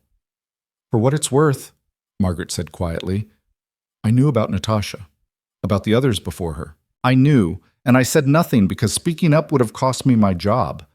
I'm ashamed of that. I'm ashamed I chose my paycheck over doing the right thing. Elena studied her carefully. Margaret was 53, a single mother with twin sons in college. She'd worked at Hale Consolidated for 12 years, through 3 CEOs before Victor. Her loyalty had been survival, not conviction. You're still employed, Elena said. But from now on, I need you to tell me things I need to hear, even when they're uncomfortable. Especially then. Can you do that? Margaret's shoulders straightened. Yes, I can do that. Good. Then let's go show them who's running this company now. Elena walked onto the stage to an explosion of camera flashes. She didn't smile, didn't wave. She simply walked to the podium with the controlled confidence of someone who knew exactly what she was worth and didn't need external validation to confirm it. The room quieted as she adjusted the microphone. Good afternoon. I'm Elena Varelli, and as of last night, I became the interim CEO of Hale Consolidated. I'm here to address the events of the past 24 hours and clarify this company's direction moving forward. A reporter from Bloomberg immediately shouted a question. Ms. Varelli, did you orchestrate your husband's public humiliation as revenge for his infidelity? Elena's expression didn't change. I didn't orchestrate anything. Victor Hale chose to publicly announce his intention to divorce me and marry his mistress at what was supposed to be our anniversary celebration. He chose to belittle me in front of investors, colleagues, and cameras. He made those choices freely, believing there would be no consequences because he'd spent 5 years treating me as if I were powerless. She paused, letting that settle. What happened after that wasn't revenge. It was revelation. The truth about this company's ownership structure, about where the capital funding came from, about who actually built the foundation Victor claimed as his own genius. Those facts existed before last night. I simply stopped pretending they didn't. Another reporter, this one from the Wall Street Journal. There are allegations that the Varelli family has been secretly controlling Hale Consolidated for years. How do you respond to concerns about transparency and corporate governance? There's nothing secret about our ownership, Elena said calmly. The shareholding structure is filed with the SEC and has been publicly available for 5 years. Varelli Financial Holdings owns 48% of this company. That information was always accessible to anyone who bothered to look. The fact that people didn't look says more about assumptions made regarding who wields power than it does about our transparency. A third reporter. Ms. Varelli, you have no experience as a CEO. Why should investors trust you with a billion-dollar corporation? Elena had been waiting for this question. She pulled up a slide on the screen behind her showing her actual credentials. Stanford MBA, 5 years running a $300 million charitable operation, board positions on 4 major corporations, fluency in 6 languages, and a track record of successful international negotiations. I have more relevant experience than Victor Hale had when he took over this company, she said evenly. The difference is that my experience didn't come with the assumption of competence that often accompanies being a confident man in an expensive suit. I had to actually prove myself. So judge me on results, not on your preconceptions about who looks like a CEO. The room erupted with follow-up questions, reporters shouting over each other. Elena waited for silence, then pointed to a woman in the 3rd row from the Financial Times.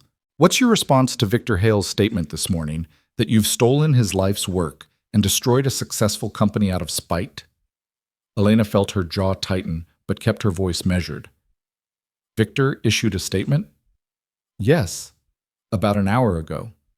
He's claiming the ownership structure was fraudulent, that he was deceived into signing contracts, and that he plans to sue for restoration of his position and damages.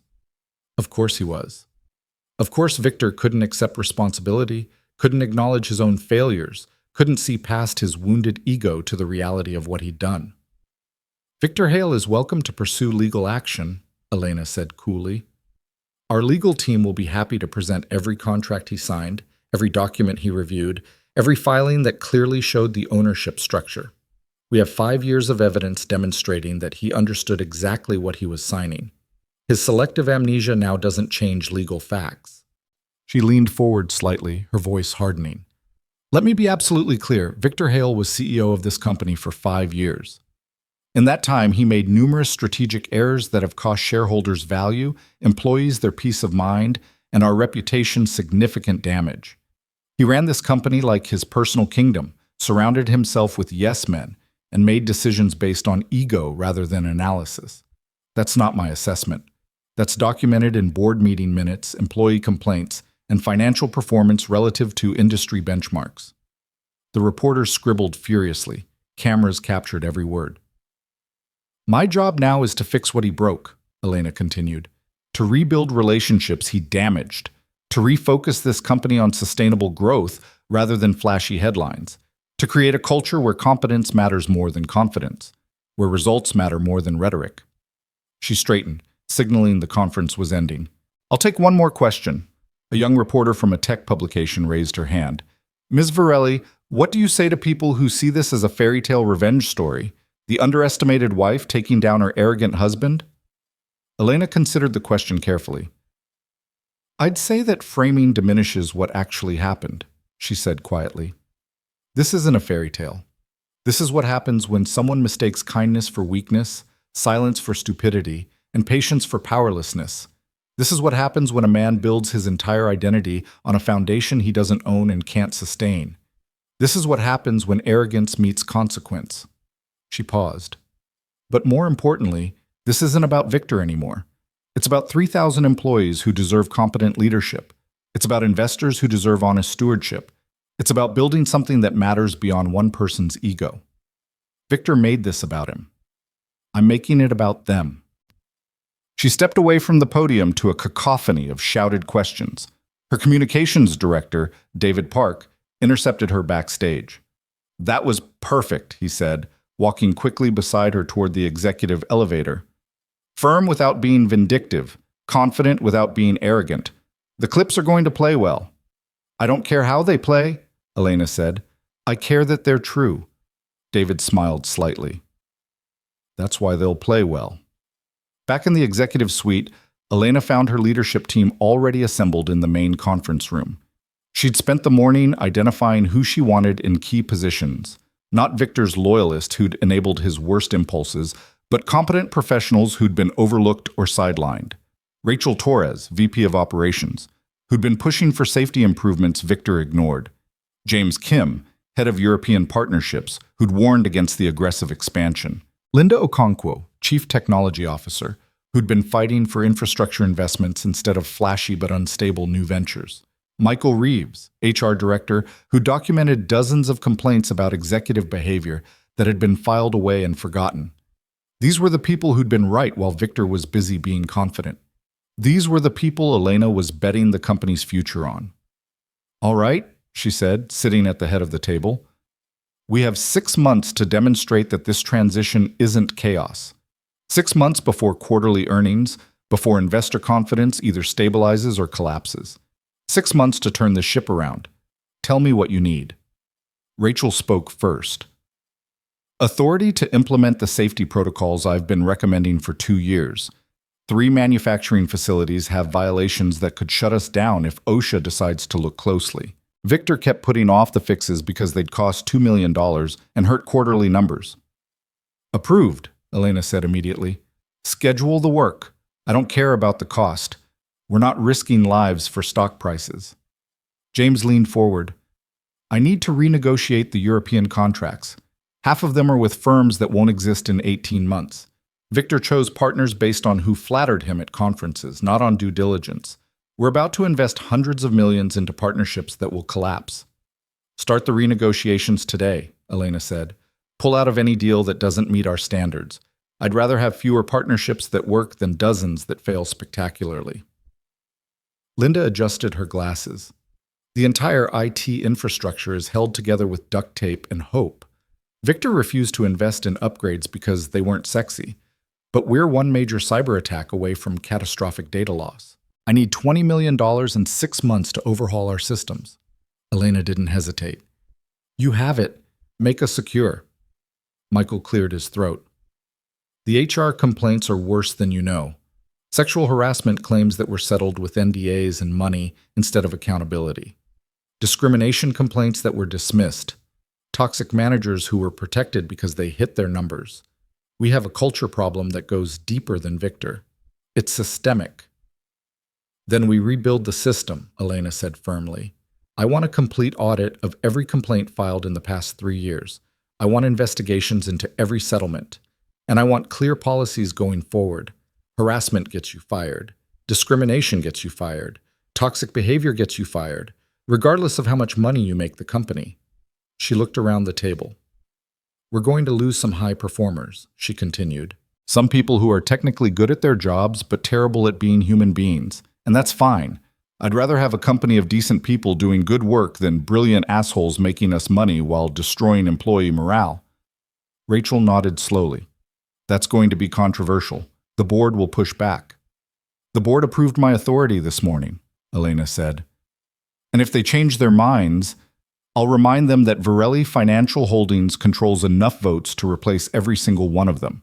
I'm not interested in managing the board's comfort. I'm interested in doing what's right. Her phone buzzed, Margaret's name on the screen. Excuse me, Elena said, stepping out to take the call. What is it? Victor's here again, Margaret said, her voice tight. In the lobby. He brought cameras this time. He's giving interviews to anyone who'll listen, claiming you've locked him out of his own company illegally. Elena closed her eyes, fought down frustration. Call security, have him removed, and get our legal team to send him a cease and desist about trespassing on company property. Already done. But Elena, you should know what he's saying. He's telling reporters that you seduced him specifically to steal his company, that this was a 5-year con orchestrated by your family, that you never loved him, never intended to honor your marriage, that everything was calculated manipulation. The words shouldn't have hurt. Elena knew they were lies, knew they were the desperate flailing of a man watching his world burn. But they hurt anyway because there was a kernel of truth twisted into the narrative. Her family had been involved. The marriage had been partly transactional. She had benefited from his downfall. Let him talk, Elena said quietly. The truth is documented. Our lawyers will demolish his claims in court if he's stupid enough to file suit. He's also saying you're pregnant with another man's child, that you were having an affair throughout your marriage. That's enough, Elena cut her off. I don't need to hear every lie he's invented. Is he still in the building? Security is escorting him out now. It's not going well. He's resisting. Elena made a decision. I'm coming down. Elena, I don't think that's wise. If he confronts you on camera, I'm coming down, Elena repeated and ended the call. She took the elevator to the lobby, her leadership team scrambling to follow. When the doors opened, she found controlled chaos. Victor stood surrounded by security guards, cameras pointed at him from multiple angles, his face red and furious as he shouted about injustice and theft. He saw Elena, and his expression transformed into something ugly. There she is! He yelled, pointing dramatically. The woman who stole everything from me, the manipulative Victor. Elena's voice cut through his tirade like a scalpel. Stop. The calm command in her tone made him falter mid-sentence. She walked toward him slowly, aware of every camera, every microphone, every witness to this moment. You're embarrassing yourself, she said quietly, when she was close enough that only he and security could hear clearly. You're making claims you can't support. Accusations you can't prove, creating a narrative that will be destroyed in court. Stop. You destroyed me, Victor hissed. You planned this from the beginning, you and your father. This was always about taking my company. It was never your company, Elena said, and her voice was almost gentle, almost pitying. That's what you still don't understand. You were given an opportunity, resources, support, a foundation to build something real, and you wasted it on ego and arrogance and the belief that confidence was the same as competence. She stepped closer. I didn't destroy you, Victor. You destroyed yourself. Every bad decision, every ignored warning, every person you dismissed, every moment you chose performance over substance, that was all you. His hands clenched into fists. For a second, Elena thought he might actually hit her. Security tensed, ready to intervene.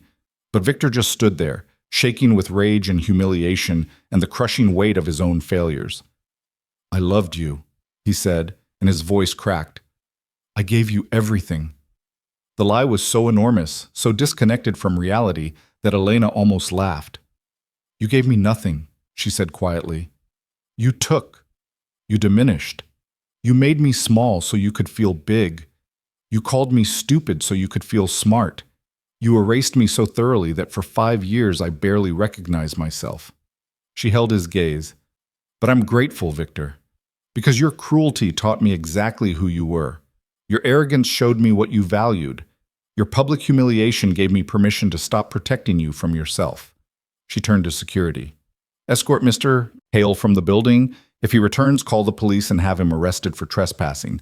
His access to this property is permanently revoked. You can't do this, Victor said, but his voice had lost its conviction. I built this company. This is my legacy. Your legacy, Elena said, is a cautionary tale about mistaking borrowed power for earned authority. I hope someday you understand the difference. She walked away, back toward the elevators, leaving Victor standing in the lobby, surrounded by cameras capturing his complete dissolution. Behind her, she heard security finally moving him toward the exits, heard his protests becoming more desperate and less coherent. Rachel caught up to her at the elevator. That was brutal. Are you okay? Elena realized her hands were shaking. She clasped them together, steadying herself. I will be, she said. Back in the executive suite, Margaret met her with updates that felt like hammer blows. Victor's credit cards had all been declined that afternoon. The penthouse locks had been changed. His country club membership had been revoked. The luxury car lease had been terminated. Every status symbol, every marker of the life he'd built was systematically disappearing. There's more, Margaret said carefully. Natasha Volkov has given an exclusive interview to Vanity Fair. She's claiming Victor promised her marriage, security, that he said you were mentally unstable, and that the divorce was already finalized. She's positioning herself as a victim. Elena felt exhausted beyond measure. Of course she is. Everyone wants to be the victim when consequences arrive. The article will run next month. They want your response. My response is that I have a company to run and no interest in litigating my personal life in magazines, Elena said. Anything else? Your father called. He wants to know if you're free for dinner tonight. Elena nodded. Tell him yes. I could use some perspective from someone who's survived worse than this. The rest of the day passed in a blur of meetings, decisions, crises requiring immediate attention. By 7 p.m., Elena felt like she'd lived an entire year in 18 hours. She met Alessandro at a quiet Italian restaurant in Brooklyn, far from Manhattan's elite circles, far from cameras and speculation. Her father was already seated when she arrived, a glass of wine waiting for her. You look exhausted, he said, standing to embrace her. I am exhausted, Elena admitted, sinking into her chair. Physically, emotionally, spiritually exhausted. But you're still standing, Alessandro observed. That's what matters. They ordered food neither of them would really taste, too tired to care about culinary excellence. For a few minutes, they sat in comfortable silence, the kind only possible between people who'd survived storms together. Victor showed up at the office today, Elena said finally, twice. With cameras, making accusations, creating scenes. He's completely unraveling. Alessandro nodded. I heard. His lawyers contacted us this afternoon. They want to negotiate. Negotiate what? He has no leverage. They claim he was coerced into signing the ownership documents, that he was under duress, that we took advantage of his financial desperation 5 years ago. Elena laughed bitterly. We saved him from bankruptcy. We gave him everything he needed to succeed. How is that taking advantage? Because he failed anyway, Alessandro said quietly. And people like Victor can't accept that failure is sometimes just the natural result of their own choices. They need someone else to blame. A conspiracy. A villain. Something external to explain why they're not the genius they believe themselves to be. He sipped his wine. We'll demolish his claims in court if he files suit. But Elena, be prepared for this to get uglier before it gets better. Desperate people do desperate things. Victor's identity was completely wrapped up in being CEO, being successful, being admired.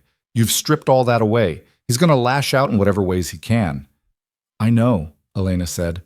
I just wish he'd accept some responsibility, show some humility, admit that he made mistakes, but that would require self-awareness he's never demonstrated. Alessandro reached across the table, covered her hand with his. How are you really doing with all of this? The company is one thing, but your marriage ended, publicly, brutally. That has to hurt regardless of how it happened. Elena felt tears threatening and forced them back. She'd cried enough. She'd shown enough vulnerability. It does hurt, she admitted quietly. Not because I'm losing Victor. I lost the real Victor years ago, if he ever existed. But because I'm losing the idea of what we could have been. The marriage I hoped for. The partnership I tried to build. The love I thought might grow if I was patient enough. She pulled her hand back, wrapped both around her wine glass.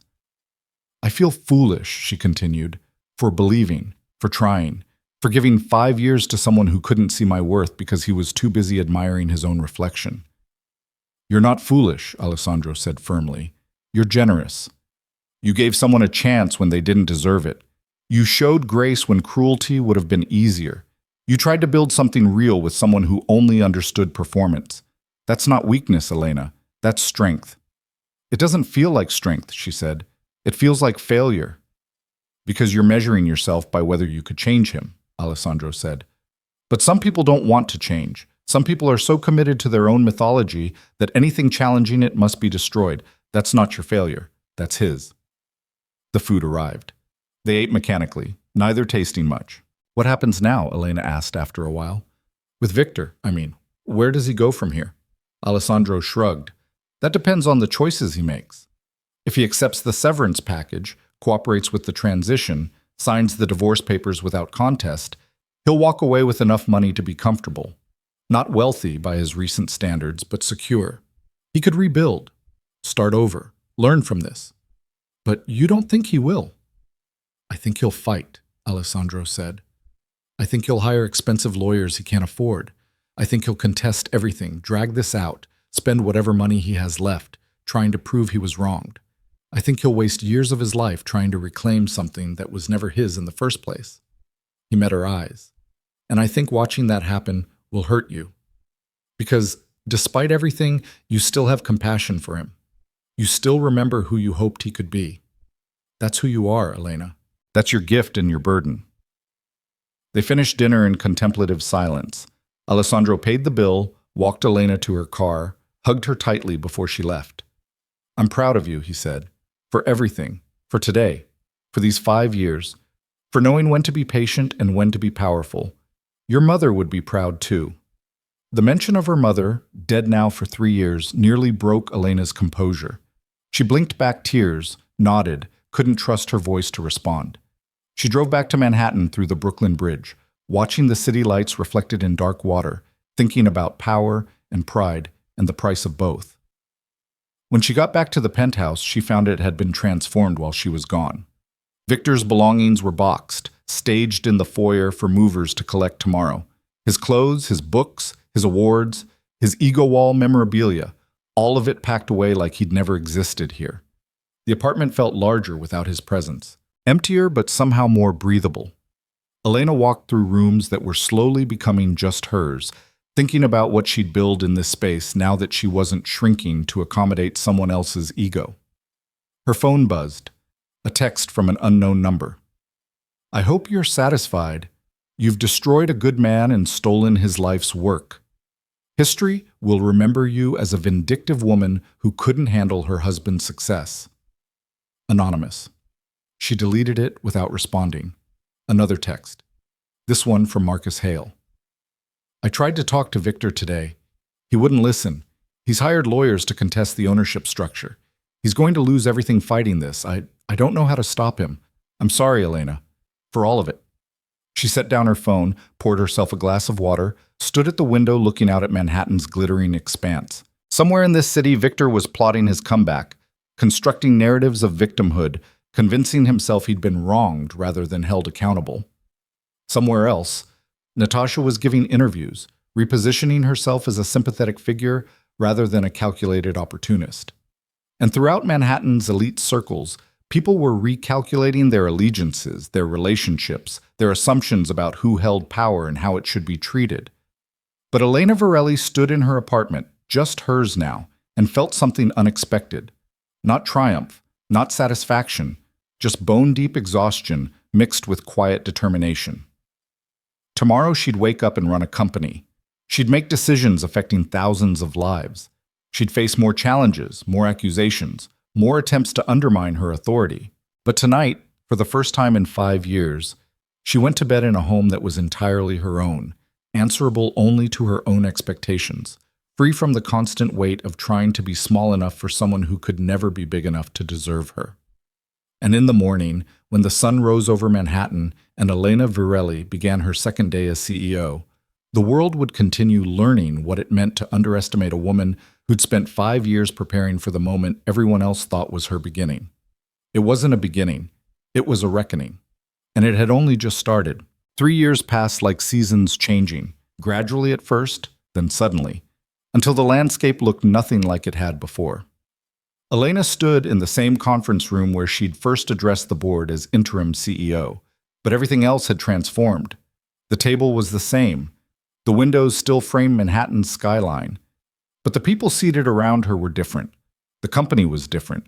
And most importantly, she was different.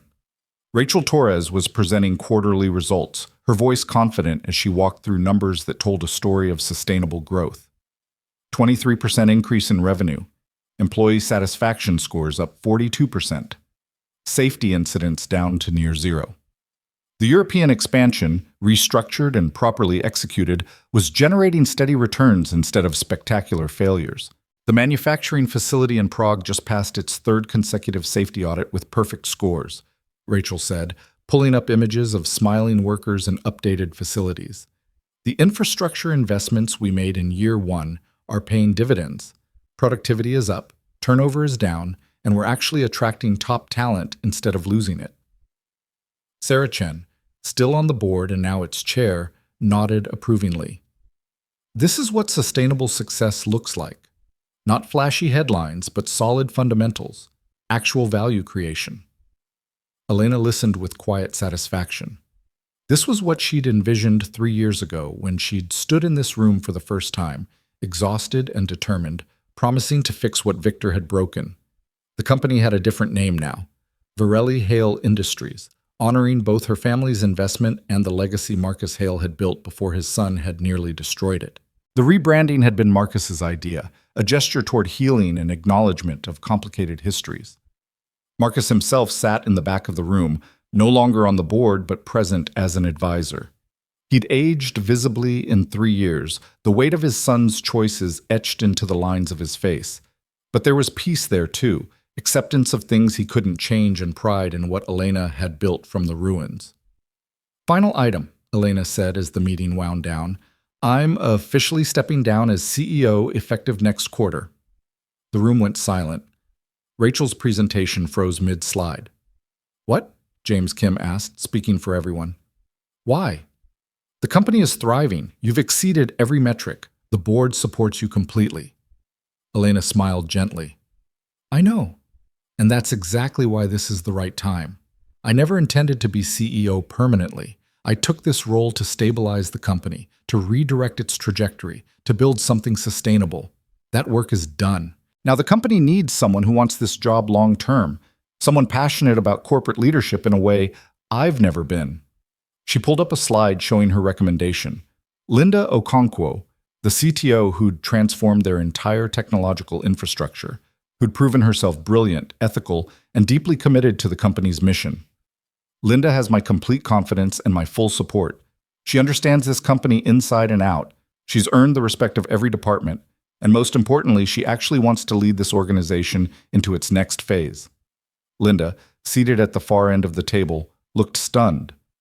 Elena, I don't know what to say. I'm honored, but are you sure? Completely sure, Elena said firmly. The board will vote officially next week, but I wanted everyone to know my thinking. This company doesn't need me anymore. It needs you. After the meeting adjourned, people clustered around Linda, congratulating her, already treating her like the CEO designate. Elena slipped away to her office, the space she'd slowly transformed from Victor's ego shrine into something that actually reflected her values. The magazine covers were gone, replaced by photos of employees, community projects, the scholarship recipients from the Virelli Foundation. Margaret knocked and entered, carrying the daily folder of items requiring attention. At 56 now, she'd become more than a secretary. She was Elena's most trusted advisor, the person who knew where every body was buried and every alliance had been forged. "You're really doing this," Margaret said, setting down the folder. Leaving. "I'm really doing this, Meg," Elena confirmed. "I have other work that matters more to me. The foundation, the policy work, the board positions where I can actually influence how corporations think about stakeholder value versus shareholder primacy. I've done what I came here to do." Margaret settled into the chair across from the desk, the way she did when they were talking as colleagues rather than boss and assistant. "I heard from Victor's lawyer yesterday," she said quietly. "They're finally dropping the lawsuit, all of it. The ownership challenge, the fraud claims, the defamation suit, 3 years of expensive legal battles, and they're walking away with nothing." Elena felt no triumph, just tired sadness for the waste of it all. "How is he?" she asked, though part of her didn't want to know. Margaret hesitated. "Not good. He's burned through most of the severance-fighting legal battles he couldn't win. He's working as a consultant now, but his reputation precedes him. Companies hire him for short-term projects, nothing substantial. He's living in a studio apartment in Queens. No entourage. No status symbols. No one returning his calls." She paused, choosing her words carefully. "He looks old, Elena. Broken. Like someone who bet everything on a hand he didn't understand and lost it all." Elena closed her eyes, processing this. She'd imagined Victor's downfall so many times during their marriage, those moments when his cruelty had been particularly sharp. But now that it had actually happened, she felt no satisfaction, just recognition of human frailty, of what happened when ego collided with reality and reality won. "Does he blame me still?" she asked. "I think he blames everyone," Margaret said. "You, his father, his lawyers, the board, the universe, everyone except himself. That's the real tragedy. 3 years, and he still can't accept that his own choices destroyed him." A knock interrupted them. Rachel poked her head in. "Sorry to interrupt, but there's someone here to see you. Says it's personal. A Natasha Volkov?" Elena's eyebrows rose. Natasha. The mistress who'd abandoned Victor the moment his utility evaporated. The woman who'd given that Vanity Fair interview positioning herself as a victim of his manipulations. "Should I tell her you're busy?" Rachel asked, reading Elena's hesitation. "No," Elena said, curiosity overriding caution. "Send her in." Natasha Volkov entered the office 3 years older and somehow diminished. The platinum hair was darker now, pulled back in a professional style. The designer clothes were still expensive but less flashy. She looked like someone who'd learned that beauty alone wasn't enough, that performance had limits, that calculation couldn't protect against every consequence. "Elena," she said, and her accent was thicker than Elena remembered, suggesting stress or emotion. "Thank you for seeing me. I wasn't sure you would." "I wasn't sure I would either," Elena said honestly. "Please sit." Natasha settled into the chair Margaret had vacated, her hands folded in her lap, her posture suggesting genuine nervousness rather than performed vulnerability. "I came to apologize," she said, the words emerging quickly, like she'd rehearsed them. "For everything, for the affair, for the cruelty at that party, for the interview afterward, for being part of the mechanism that humiliated you." Elena studied her carefully. "Why now? It's been 3 years." "Because I finally understand what you were dealing with," Natasha said quietly. "After Victor lost everything, after I left him, I watched what happened, the lawsuits, the desperation, the complete inability to accept responsibility. And I realized that man I thought I was having an affair with never actually existed. She looked down at her hands. He told me you were mentally unstable, that the marriage was already over, that you'd cheated on him first. He created this whole narrative where he was the victim and you were the villain, and I believed it because it made me feel better about what I was doing. Why did you believe it? Elena asked, genuinely curious. Natasha laughed bitterly. Because I wanted to. Because it's easier to be the other woman when you convince yourself the wife deserves it. Because I was 28 and stupid and thought power was the same as being powerful. That proximity to success made me successful. She met Elena's eyes directly. But you were the powerful one all along. You had actual power, family, resources, intelligence, competence, and you didn't need to perform it. You didn't need everyone to see it. You just were it. While I was just performing, trading beauty and connections for proximity to something that wasn't even real. What do you want from me? Elena asked, not unkindly, but directly. Nothing, Natasha said. Just to say I'm sorry, to acknowledge that I was wrong, to tell you that watching you these past 3 years, the way you've led this company, the way you've carried yourself, the way you've refused to be vindictive even when you had every right, has taught me more about real power than anything Victor ever showed me. She stood to leave, then hesitated. For what it's worth, I think he loved you. In whatever broken way he was capable of loving, but he loved his image of himself more. He loved the performance more.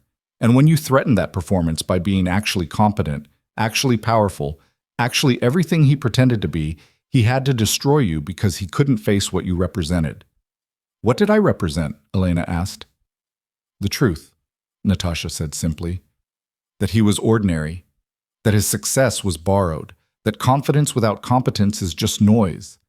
You were a mirror showing him reality, and he couldn't stand what he saw. She moved toward the door, paused with her hand on the handle.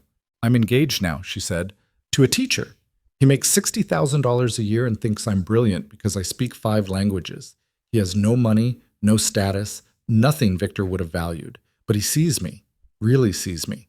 Not what I can do for him or how I make him look, just me. She smiled slightly. It's not what I thought I wanted, but it's what I needed. I hope you find that too, Elena. Someone who sees you. After she left, Elena sat in silence, processing the unexpected apology, the surprising self-awareness, the recognition that people could grow if they chose to. The intercom buzzed. Margaret again. Your 4 o'clock is here. Dr. Sarah Mitchell from Columbia. She's early. Elena checked her calendar, remembered. The interview for the position she'd created, Director of Corporate Ethics and Social Responsibility. A role that didn't exist in most companies, that Victor would have mocked as unnecessary, that Elena knew was essential for the kind of company she wanted this to be. Send her in 5 minutes, Elena said. I need a moment.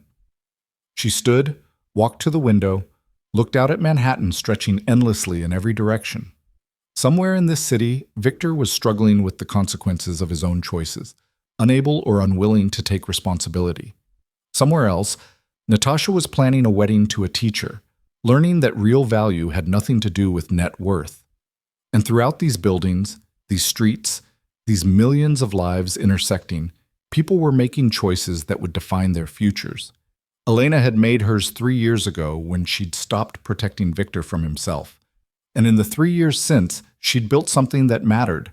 Not just a profitable company, but an ethical one. Not just a successful business, but one that actually valued the people who made it run. The interview with Dr. Mitchell went well. She was hired by the end of the week. 2 months later, Elena officially stepped down as CEO in a ceremony that was the opposite of Victor's anniversary gala. No spectacle, no performance, just sincere gratitude from employees whose lives had improved under her leadership, from a board that had learned to value substance over flash, from a company that had discovered its actual potential when freed from one man's ego. Linda Okonkwo took over seamlessly, and Elena settled into the work that actually fed her soul. The Varelli Foundation expanded its scholarship programs, now funding education for 2,000 students annually. She joined 3 corporate boards where her influence pushed companies toward more ethical practices. She wrote, she spoke, she worked to reshape how business thought about success. And slowly, carefully, She started rebuilding a personal life that had been neglected for years. She dated occasionally, nothing serious. She reconnected with friends she'd lost touch with during her marriage. She traveled for pleasure instead of obligation. She learned to take up space again, to speak without apologizing, to exist without shrinking. One afternoon in late spring, nearly 4 years after that catastrophic anniversary gala, Elena was having coffee with Marcus Hale in the same Brooklyn restaurant where she'd met her father the night of the confrontation. Marcus was 77 now, retired completely, spending his time mentoring young entrepreneurs and, in his words, trying to give back some of what he'd taken through years of questionable business practices. "I heard from Victor yesterday," he said, stirring sugar into his espresso. "First time in 6 months." Elena felt her chest tighten. "How is he?" Still angry, still convinced the world wronged him, still unable to see his part in any of it. Marcus sighed deeply. He wanted money. Said he has an opportunity, a new venture. "If I just invest a few $100,000 to get it started." "Did you give it to him?" "No." Marcus's voice was firm but sad. "I told him I'd pay for therapy. I'd pay for education if he wanted to retrain for a new career. I'd pay for anything that involved actual growth and change, but I'm done funding his delusions, done enabling his refusal to face reality." He looked at Elena with eyes that held profound regret. "I created him, not biologically, but psychologically. I gave him everything too easily. I shielded him from consequences. I let him believe that confidence was the same as competence, because I wanted my son to be successful more than I wanted him to be good." "You're not responsible for his choices," Elena said gently. "No, but I'm responsible for the environment that shaped those choices, for teaching him that image mattered more than integrity, that success justified any method, that power was something to be performed rather than earned." He smiled sadly. "You know what's funny? I spent 40 years building a company based on those values, and it took you 3 years to show me what I'd done wrong, what real leadership actually looks like. You've been a better child to me than my own son, and I don't deserve it." "You're being too hard on yourself," Elena said. "Am I? My son is nearly 43 years old, broke, bitter, alone, and completely unable to understand why. That's not an accident. That's the result of choices I made about what to value and what to excuse." They sat in comfortable silence for a while.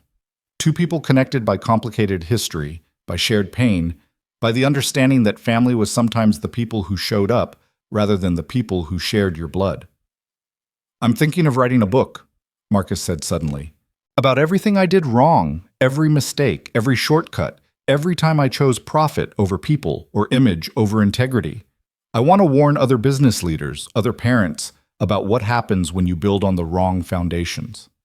"That's brave," Elena said. "It's penance," Marcus corrected. "It's the least I can do."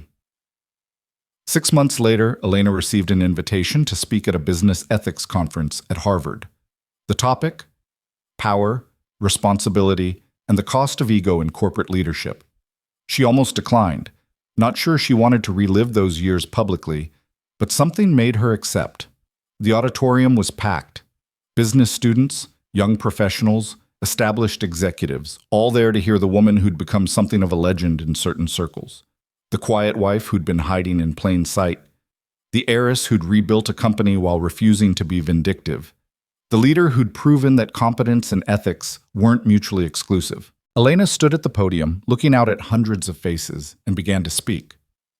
"4 years ago, I watched my husband publicly humiliate me at what was supposed to be our anniversary party.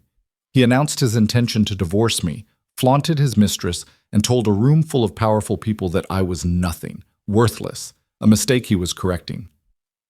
The room was silent, attentive.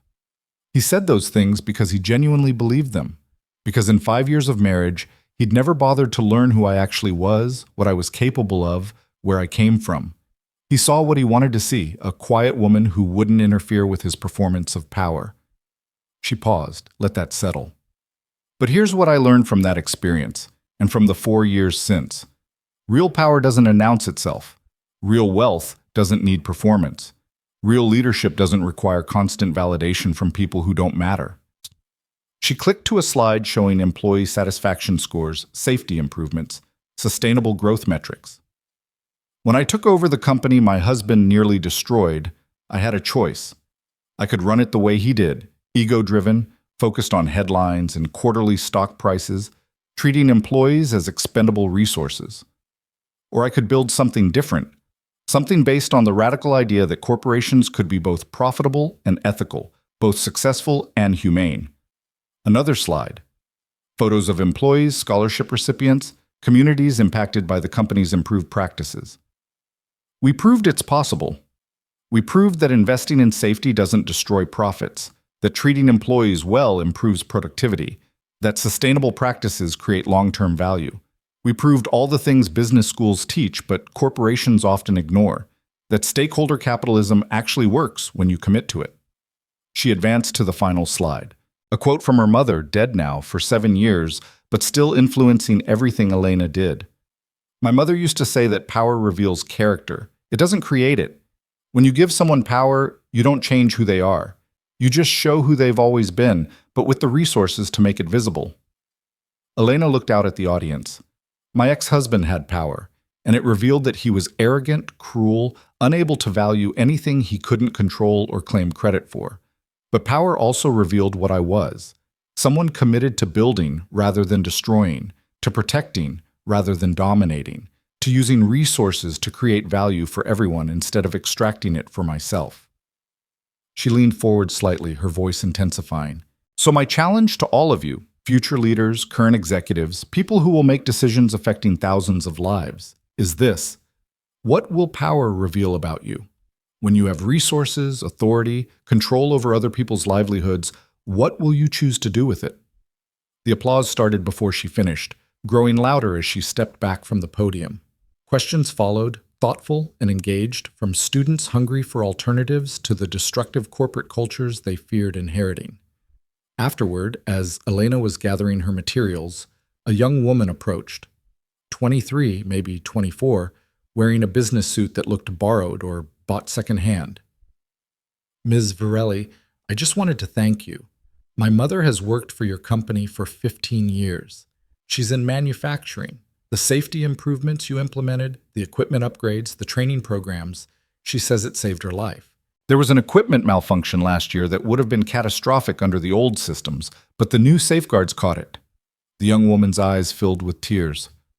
You've never met my mother. You don't know her name. She's just one employee among thousands. But your decisions meant she came home safely. Your ethics meant her life mattered more than quarterly profits. So thank you. From my family to yours, thank you. Elena felt her own throat tighten. This was why she'd done it. Not for headlines or recognition or to prove Victor wrong. For moments like this. For anonymous employees whose lives improved because someone in power had chosen to care. What's your mother's name? Elena asked. Maria Torres. Elena made a note. Tell Maria I'm grateful she's part of our team, and tell her that her safety was never negotiable. That's not ethics. That's basic human decency. The young woman left, and Elena stood alone in the emptying auditorium, thinking about power and responsibility and the million small choices that define whether you build or destroy. Her phone buzzed. A text from an unknown number. I saw your speech. It was on the business channel. You've become everything I pretended to be. I don't expect forgiveness, and I don't deserve it. But I wanted you to know that I finally understand what I lost. I hope you're happy. You deserve to be. Victor. Elena stared at the message for a long time. 4 years ago, this acknowledgement would have meant something, would have felt like vindication or closure or proof that her patience had been worthwhile. Now it just felt sad. A man finally understanding the magnitude of his failures, but only after it was far too late to do anything about it. She didn't respond. There was nothing to say that would change anything, nothing to add to a conversation that had ended 4 years ago in a ballroom full of witnesses. Instead, she deleted the message and called her father. Papa, do you have time for dinner tonight? I have news. Always time for you, Alessandro said warmly. Good news, I hope. The foundation received a major grant. We're expanding the scholarship program to include vocational training, not just traditional college. We're going to help people who want to be electricians, plumbers, healthcare technicians, all the careers society undervalues, but actually needs. Your mother would be so proud, Alessandro said, and his voice carried the weight of grief and love mixed together. She always said that real change comes from empowering people to build better lives, not just giving them charity. That evening, over dinner at their favorite restaurant, Alessandro asked the question he'd been carefully not asking for 4 years. Are you happy, Elena? Really happy? She considered the question seriously, not rushing to easy answers. I'm content, she said finally. I'm doing work that matters. I have purpose. I have impact. I have freedom to make choices aligned with my values. I have relationships that fulfill me. Am I deliriously happy every moment? No. But I'm satisfied with who I am and what I'm building. That feels like a deeper kind of happiness than what I used to chase. And romantically? Alessandro asked gently. It's been 4 years. Have you let yourself be open to that? Elena smiled. I've dated. Nothing serious. I'm not closed to it, but I'm also not desperate for it. I learned from Victor that being alone is better than being with someone who makes you feel alone. I'd rather have solitude with dignity than partnership with diminishment. You're wise beyond your years, Alessandro said. I had expensive education, Elena said wryly. 5 years of marriage to a narcissist teaches you things MBA programs never could. They laughed, and the sound was healing, proof that pain could transform into something lighter, given enough time and distance. 2 years later, Elena Varelli turned 38 years old at a small gathering of friends, family, and colleagues who'd become family. No spectacle, no performance. Just people who actually knew her, valued her, saw her for who she truly was. Marcus Hale was there, his book just published to surprising acclaim, his redemption arc, a counterpoint to his son's continued dissolution. He gave Elena a first edition as a birthday gift, inscribed with words that made her cry, "To the daughter I should have raised, who taught me what real strength looks like. Thank you for showing me it's never too late to choose integrity." Linda Okonkwo was there, thriving as CEO, leading the company into new markets with the same ethical foundation Elena had established. She brought news that employee retention was at an all-time high, that the company had been named one of the best places to work in America, that profits and principles had proven compatible. Even Natasha came, now married to her teacher, pregnant with their first child, transformed by choices Elena suspected she'd never expected to make. She brought Elena a small gift, a book of poetry by Rumi, with a note that read, "You showed me that revenge is just another prison. Thank you for choosing freedom instead." And there, in a corner talking quietly with Alessandro, was someone new. Daniel Chen, a professor of philosophy at Columbia, brilliant and kind, who'd met Elena at a fundraiser 3 months ago and had been carefully, respectfully pursuing her ever since. He wasn't wealthy, he wasn't powerful by conventional measures, but he saw her, really saw her, and that, Elena was learning, was worth more than any empire. As the party wound down and guests departed with warm embraces and genuine affection, Elena stood on her balcony looking out at Manhattan, the same city where she'd been humiliated 4 years ago, the same skyline that had witnessed her destruction and reconstruction. But everything was different now. She was different. Her phone buzzed one final time, a news alert. Victor Hale, former CEO of Hale Consolidated, filed for bankruptcy today, citing legal fees and failed business ventures. His whereabouts are currently unknown, with sources suggesting he's left New York entirely. Elena felt a wave of sadness wash over her, but not regret, not guilt, just recognition that some people never learn, never change, never accept that their own choices created their reality. She hoped somewhere Victor would finally find peace, would finally stop running from accountability, would finally do the hard work of becoming someone worth being. But that was his journey, his responsibility, his choice to make or avoid. Hers was different. She'd chosen to build instead of destroy, to protect instead of dominate, to use power for creation rather than control. She'd chosen freedom over revenge, dignity over performance, substance over spectacle. And in making those choices, she'd discovered something profound, that real power wasn't about making others small so you could feel big. Real power was about becoming so secure in your own worth that you could lift others without feeling diminished. Daniel stepped out onto the balcony, handed her a glass of wine, stood beside her without demanding attention or conversation. Just present, just there. "Thank you for inviting me tonight," he said quietly. "Your family is wonderful, your father especially.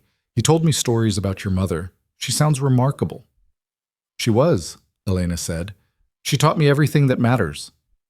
"What did she teach you about happiness?" Daniel asked. Elena thought about it, remembering her mother's voice, her wisdom, her insistence that wealth meant nothing if you lost yourself acquiring it. "She taught me that happiness isn't something you chase. It's something you create by making choices aligned with who you actually are instead of who others expect you to be. She taught me that real success is being able to look at yourself in the mirror and respect the person looking back." She turned to Daniel, this kind man who asked thoughtful questions and listened to answers, who challenged her thinking without challenging her worth. "She taught me that love should make you more yourself, not less. That partnership should expand your world, not shrink it. That the right person celebrates your power instead of feeling threatened by it." Daniel smiled, and in that smile Elena saw possibility. Not certainty, she was too wise now for that, but possibility.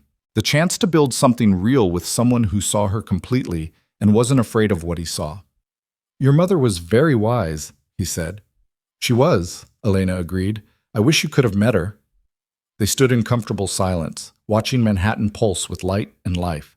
Millions of stories unfolding simultaneously, everyone struggling and striving and trying to figure out what mattered. Elena Varelli had figured it out. It wasn't power, though she had that. It wasn't wealth, though she'd been born into it. It wasn't revenge, though she'd had every justification for it. It was dignity. It was choosing who you became in response to what others did to you. It was refusing to let cruelty turn you cruel, refusing to let humiliation make you humble yourself, refusing to let someone else's inability to see your worth convince you that you had none. It was knowing when to be patient and when to be powerful, when to give chances and when to walk away, when to build and when to let things fall. And most importantly, it was understanding that real power, the kind that lasted, the kind that mattered, the kind that actually changed things, came not from dominating others, but from knowing yourself so completely that nothing and no one could shake your foundation. Victor Hale had tried to destroy her, and in trying, he'd revealed exactly who he was and what he'd always been. Someone who mistook performance for power, who confused confidence with competence, who believed that making others small would make him big. He'd lost everything because he'd never understood that everything he had was borrowed, conditional, dependent on the woman he'd dismissed as nothing. And Elena Varelli, the quiet wife in the cheap dress, the placeholder he'd planned to discard, had taken everything he'd tried to destroy and built from it something stronger, something better, something real. Not as revenge, but as proof. Proof that dignity couldn't be taken, only surrendered. Proof that real power didn't need to announce itself. Proof that the quietest person in the room might be the most dangerous one, if you were foolish enough to mistake silence for weakness. The city sparkled beneath her, indifferent to individual stories, continuing its eternal rhythm regardless of who rose or fell within its boundaries. But Elena Varelli had risen. And she'd done it by refusing to become the villain in someone else's story of victimhood. She'd done it by choosing every single day to be better than the worst thing done to her. She'd done it by understanding that true victory wasn't in destroying your enemies, but in becoming so completely yourself that their attempts to destroy you revealed only their own weakness. And as she stood on that balcony with a good man beside her, a purposeful life ahead of her, and peace finally settling into the spaces where pain used to live, Elena understood something her mother had tried to teach her years ago. The greatest power isn't in never falling. It's in choosing who you become when you rise.